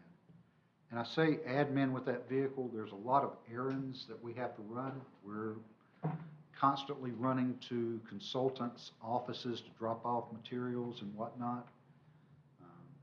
People end up using their own vehicles for that. Now, you pay the manager a stipend for that. I'm not saying I wouldn't be using the vehicle, but that would be for office staff to have to run errands. But mostly for our code enforcement patrolling. The police department, we're seeing that 2% increase most likely, so that's been factored in. And the 2% increase, 4% increase for the fire services at the bottom of page 3. If you flip over to page 4, a lot of this is staying the same. We have done some adjusting on code enforcement, so that number is down. That is down to the grant amount that the county's currently providing. We have all indications that's good for next year. Our full-time code officer, his money is in administration. Okay, not in this section. Okay? Everything else is pretty much the same. You've got your engineer's money at $32,000 again. We're doing well on that this year. Dropping down to Public Works, this is where we start talking about half Public Works and half utilities. This has been put into salaries, and again, the 5% increase potentially for full-time employees. Public Works, we did increase, of course, the health insurance potential by 20%. And then flipping over to page 5,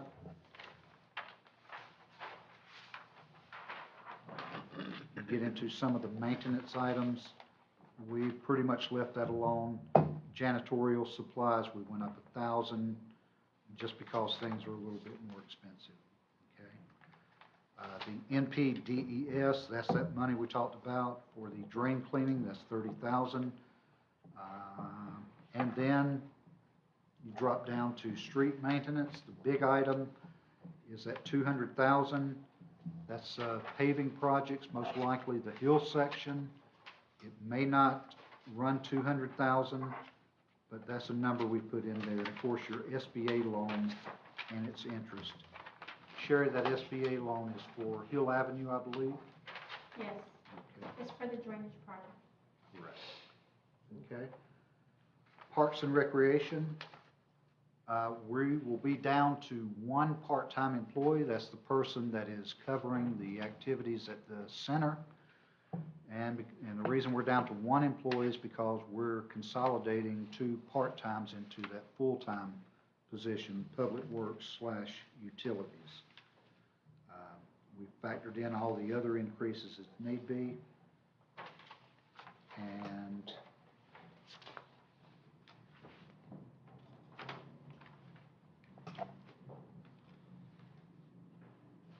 page 6. Everything's, I'm sorry, just- go ahead. My apologies. Let's go No back to problem. page 5, the Parks and Recs, the salaries. Right, now, I just want to make sure I understood. You said you're taking two part-times and combining it to one? We're taking a part-time from Public Works Mm-hmm. and a part-time from Parks and Rec. Okay. That leaves us with one part-time in Parks and Rec. Right. You stated that person would be responsible for the community center That's as well? Okay. I guess the only question, and I didn't have a whole lot because we met on Friday, so I was giving everybody else an opportunity. But now for that one, considering the work hours for the person that's there, how do we sort of manage that in a full-time environment? So what happens with that person is as simple as if, and it's a she, if there's something scheduled at the community center, she works. If not, she's off. So she's there to open up, to make sure everything goes well during the event, and closes up, locks up at night. Typically, most of our rentals are Saturdays and Sundays. We do get some Friday nights on occasion. Okay, so, but you're budgeting for, I see the budget itself, but you basically, let's see, we had the 36, now we're doing 20. So it actually went down. So we're just saying that, well, we're not going to be using the person from Public Works. We're just going to have one person as opposed to having two persons under part-time status. So this current year, we have two part-timers in Parks and Rec, one maintenance and one that covers the center. And we have one part-timer in Public Works. One of the part-timers in Parks and Rec and the one in Public Works will be combined, just leaving the one in Parks and Rec for the center. Okay. So that's why that amount goes Okay, down. and then for Public Works, we're going to have nobody over there? No, we have You're two full-time. two full-time. One of those positions is Roosevelt, okay? The other one is our maintenance technician or our laborer position that's already there. The part-time that we're showing there, it will be a full-time position based on approval, but half of that time will be at the utilities, with utilities.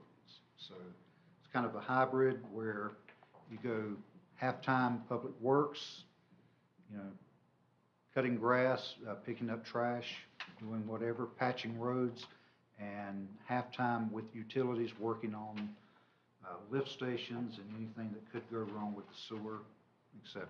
Okay. Now, have we demonstrated that we only need a part-time person doing Public Works? I mean, one full-time and one part-time? 1.5 FTEs, or should it be 2 or 3 or 4 or just one? What has been the performance? And what has that dictated? I do think we could have plenty of work for two full-time, aside from Roosevelt, two full-time laborers just in Public Works. Because that includes also the park. The park gets a lot of use and needs a lot more attention than what it's getting currently. Okay. I guess I asked the question because just as you sort of drive through, you kind of, we're small, and there's some area, and I understand it's hot out there, and you have to be reasonable in terms of expectations, but there are some times when you kind of say, well, that should have been, kind of hope that gets taken care of. Right. So I asked him, are we actually looking at it in terms of just from a staff level, or is that sufficient? Because if we're currently operating that way, and I kind of still see some areas, well, they're going to get to that sometime this week. Understood. With two persons, ensure that, well, won't even have that question because they're getting to it. Right.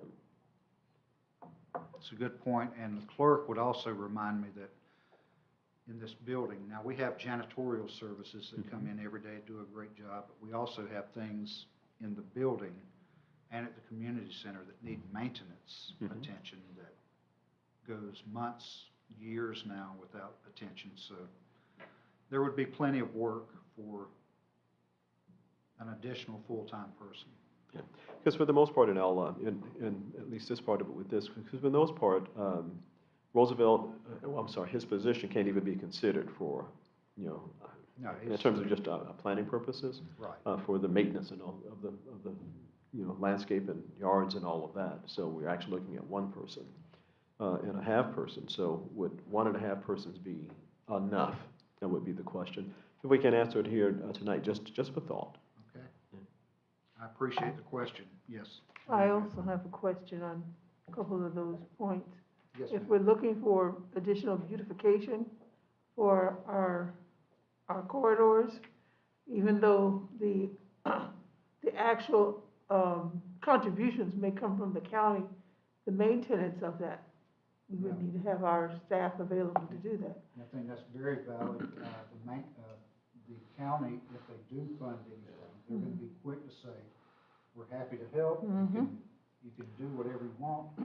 You maintain it. Yeah. So, Well, they don't really maintain the From the medians days anyway, in any cities Right. now, all of a sudden, the past couple of years. My other point, I see this on page 4, number 500, lot clearing, and I just want to understand what that is referring to in specific under general fund. that is a carryover for many years, and I think that's just something if we have to abate a property or whatnot, that allows us the ability to look into it. Well, I see the amount has doubled, and I just wanted to get clarification on that. Well, I mean, we typically don't even use that, but with the increase, I don't mind saying it this way, the increase in code enforcement, the likelihood that we will have to come back and use that It's greater. goes up. All right. Now, I made mention of this a long time ago, and I noticed that the items on Australian, in that empty lot, there was a pile of whatever, garbage stuff. I see some of it has been redistributed, but not all of it is gone. Is that part of our maintenance staff responsibility to get that out of there, or what's the Are you deal on talking that? about the vacant lot off of Australia? That's what you were referring to the last time was private property. So that would be a code enforcement item. Okay. Now, in all honesty, what we tell the guys, they're policing, technically the right-of-way ends wherever you see, the street lights or the FPL lights, that's where it ends. But if there's trash just beyond that that's visible, go ahead and grab it. But probably what you're referring to is private property. So it is code enforcement, okay. And the other point was, in our Parks and Recreation, we've kind of touched at, would be good to have more recreational activities available in the town. And, I know we need to have plans for that to be Right. able to put it in the budget. But I want to know what considerations are there in mind so that we can increase that to full-time position, providing they do some actual activities, park rec activities in the town. I mean, we're great that we had the opportunity to send our young people down to Miami, but, I think we could consider a little bit more that we can do in our town as well. Well, with events like you're talking about, now we do great. We didn't do summer reading this year, but when we do great to pull something like that off. What we pulled off this past weekend and the weekend before that's phenomenal. not having even a part-time Parks and Rec person. We refer to Parks and Rec people in this budget, it is strictly maintenance or center coverage. So to get more activities, And I know probably, yeah. that's a comment that comes a lot from the community. And I know we don't really have a position that really builds on activities for our young people. We don't. But if we could think about that, I'm not saying it needs to be here right now, but we've got to work on the potentials for it, because I think it's a big cry from my community. Point taken. Okay, very good. And it's true, it's a cry, but look how many different things we try to implement and the community don't support it. Well, The youth council is one, and my thing is, there's not much recruitment, and it's kind of hard when one person or two person is pushing the initiative. It's great to implement these programs or budget for them, but what are the possibilities of getting one to join, to support, and to commit themselves to continuously keep coming and doing it? well, take for instance, I've had this from two different residents. We're saying if we had park activities where we would have a day in the park. I know we do our book bag giveaway and we do a heritage festival, but if every quarter we have some function, that we would have an activity at the park, that would be a planned activity, the kids would know that, okay, it's time for us to do such and such at the park again. That's what I'm thinking about. We may not be able to schedule a regular basketball team or football, baseball team right now, but if we can have more initial activities that can grow, I think that's what I'm talking about. So we do have the PAL program coming back, PAL, through the sheriff's office, that is coming back. Okay. So they'll be using our park to practice basketball. Mhm. So that is coming back. We've had the baseball guy a couple of And they still times. don't come. You put the note, you put the sign even right out there by the light. They still don't join. I think there was either softball or baseball, and I called the number and the guy said he didn't have enough participants. And he was actually using the park, and even with him going throughout the community and putting signs out there, no one joined or no one was interested, and the ones that were interested weren't even from Mangonia Park, and even that to itself, he still didn't have enough. It's really great to implement stuff that would benefit the kids. But again, my kids and the youth council went knocking on doors, inviting them, and the youth council would be a pathway to everything that you're suggesting. Hey, let's do this every quarter. That would be one of the benefits. But then again, if you don't have the students and you don't have anyone supporting it, how is it going to be beneficial when, I'm not going to say Ken mind doing it or Sherry or myself, but Ken stays back and it's just 2 kids or 3 kids, and there's 5 of us up here and there's only a few recruiting, and everyone has a subsection that we could be targeting to enrich the children's lives. And I'm not going to say the majority is not aware of it, but if we're not promoting it and doing our part, it's great to say, hey, Ken, put it in the budget. But are we willing, and I can't say me, are we willing to do our part as council members to ensure that when it's being implemented and the clerks and everyone in the office is doing their part, we're doing our part to ensure that there is enough activity within it to maintain it. It takes more money to build something and to get it started. And then you get it started and all you have are just empty chairs. There's not enough recruitment, and at the end of the day, it takes a village, not just 1 or 2 person. And I'm not going to say it's going to be a waste of money, but investing all that money and putting it into a budget and trying to give birth to it, and it's just one person that's pushing the initiative, is not going to be worthwhile. Unfortunately, one of the things that as Ken stated, the PAL is coming back, unfortunately, within our, just permission to speak honestly. Unfortunately, within our community, they're not interested in anything but football and basketball. For whatever reason, I can't understand what baseball, $200-300 million contracts, soccer and everything, it has simply waned. The other sports, football and basketball is it. And we don't have the venue for basketball. You can't do it outside on the blacktop because it's just too hot. Football they tolerate because that's an avenue into a scholarship, at a university. So that's where we are. Every other kind of programs, and I understand that the frustration and the disappointment, that you have things, and we have to be honest. We have to be honest, and you look up and it's us, and staff, and maybe 1 or 2 persons from the community. You've always heard me say it's about providing opportunity.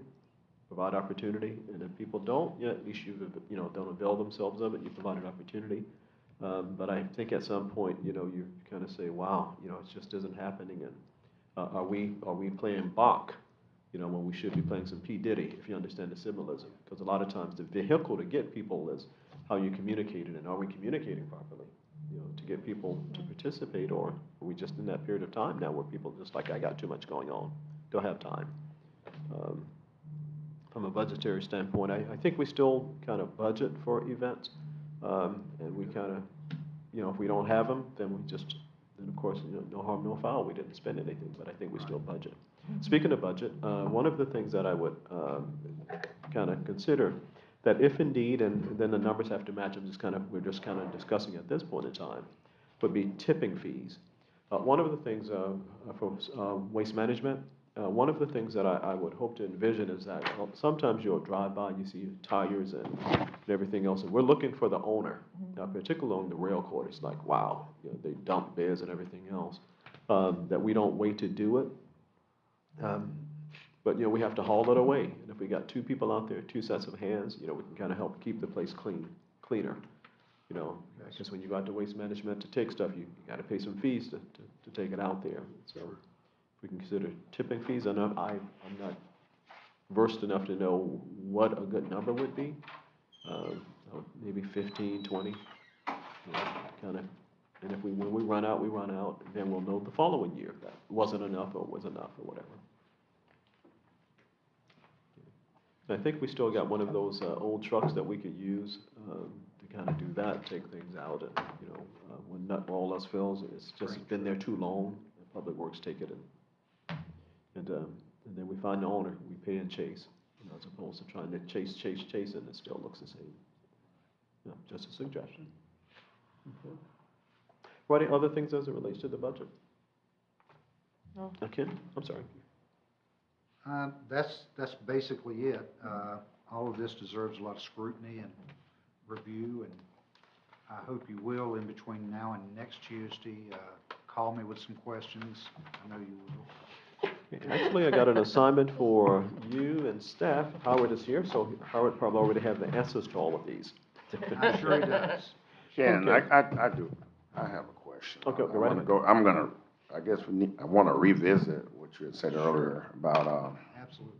improvement of the parking lot, and then I think you kind of combined with the improvement of the parking lot. You had some suggestions of what could take place and what we're budgeting for. Yes, sir. Can you be a little more clear of what you're trying to do or we need to do as a council to get the parking lot improved? And Yeah, that was rather vague, wasn't yeah, it? and also when you get to giving that, it was a little bit vague also about the bathrooms and Mr. Wingate bid. Okay, well, Mr. Wingate's bid's not gonna fit into this budget. So we're going back to the drawing board. We think we have something Okay.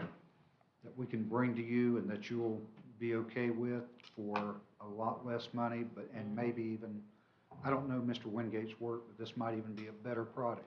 He's a GC. He's a certified general he's contract. He's pricey, but I don't care if I heard it on record. That's a little price steep to Well, me. and in fairness to him, I should say this, I told him, hey, got everything. Everything's gotta go, just start from scratch, and so that's what he did. Oh, yeah. So, But now, even doing that, it shouldn't be 96,000. And also I then agree. in that gut everything, which for that price, yeah, you would almost have to build a building over, but if he's Yeah. gonna gut everything, it needs to be ADA and everything else. Well, it has to be. Yeah, you just, 'cause again, you know, bathrooms are great, but they're dated. And I know they don't make things as, and you know, that Councilwoman Webb said earlier, they don't make things the same, but it does need some modernization, the petition, whatever. I don't know what the cost per buying a whole nother petition wall as opposed to resurfacing. But you understand what I'm saying, you know, when you throw those type of numbers in there, you know, bathrooms are made where the doors are swinging the right way, they're ADA for handicap and everything. And everything else, even the sink to touch it and everything, they're designed. So if you're gonna pay that kind of cost, then the water needs to come on touch. The doors gotta swing the right way, it's gotta be ADA. The lights need to dim when you exit, you know, that, then I can understand maybe those costs. And I'm not, you know, I'm not a designer, but that's what would have to take. It would have to be a real nice, modern public restroom for, the guests, staff, and everybody. But let's get back to that parking lot. So, no disrespect, you're saying cut, None patch. taken, I promise. I'm thinking more cut and paste. What about resurfacing and what would it cost to resurface it? I'm not saying seal coated, but if our parking lot and facility is that bad, then have we done our homework and we got some bids out there, or that's something we're working on? We don't have any bids, we haven't asked for Okay. anything yet, but I would start it at about 75. Yeah, that's what I'm kind of alluding to, because you did mention, that monetary amount, so that sounds a little low, but you're saying 75 It could be. when you're dealing with I did asphalt. say start at 75, so. And I mean, anybody can jump in, but that's my concern on Point those taken. couple of things. If that's Okay. something, And you said discuss. lights, Ms. Webb, right, because it is a little dark and safety, so, And- yeah. Lighting, Others have mentioned the community center and the lighting The there, lighting, so yeah. we're, yeah, I forgot about the lighting, that's key, yes. yeah, good points. Is it the town's, Good, good. is it FPNL or the town that's responsible for the lighting on the streets? On the street, Street is. we There pay goes- for it. There's not enough streetlights, because even that one is not even as Yeah. bright. Illuminated. Is Yeah. it every six? I'm sorry, they'll put it in, we pay for it. Oh, We pay for the service, we'll pay for the equipment going in initially, and then we pay for the service each month. They'll put it in. Okay. Alrighty, anything else again? I'll just go back to Mr. Smith's point. So if, with council's blessing, we'll get some quotes on resurfacing the parking lot and just see what it looks like. Okay. Ready? Anything else on the budget? Otherwise, that's good. I'm pretty clear on items tonight. Any I'll other, just ask if Sherry or Howard wants to throw in anything that I may have left out. Good. any questions? Any other questions from council? no. Alrighty, well, Sure. this is William's time, you're waiting on this for me, I know. Okay. So what we got, just kind of going through the presentation. The mayor's like, I waited Yeah. patiently. Howard is new to it. I'm the pragmatist. It always has to make sense. So, these are just, I'm gonna throw this out. So what we're looking at in terms of just what's being proposed here tonight, I know everything's, is subject to move. 20% increase in health insurance. We're gonna lower the ad valorem, meaning that there's additional monies coming out as well, or potential dollars not coming. 5% increase in salaries, a 2% PBSO increase, 60,000 public works for new employees, and I think there was something else. So here's what we got to do here, is that in terms of just making it work, the numbers, revenue streams that are repeating, as opposed to, I say this every time, as opposed to the non-recurring income, how do we make the numbers work? Because that's what we got right now as it relates to negative income. So. If we can't, I know we probably can't answer it tonight, but all of those are negative incomes that I just made mention of. or from a financial standpoint, negatively impacts the budget. Correct. Okay. Alrighty, so that's what I said. Howard probably has all of the answers already, so at the next meeting, he'll have all of those answers for you to present to us. Okay. Okay. Thank you all. Well, certainly. Any other questions or comments before we? Okay, hearing none. So moved. Okay, motion has been made to adjourn. Second. I'm sorry, before we do, you all done? Yes, sir. Okay, so it has been properly moved in second. All in favor, aye? Aye. Aye. Opposed, same sign. Thanks so much.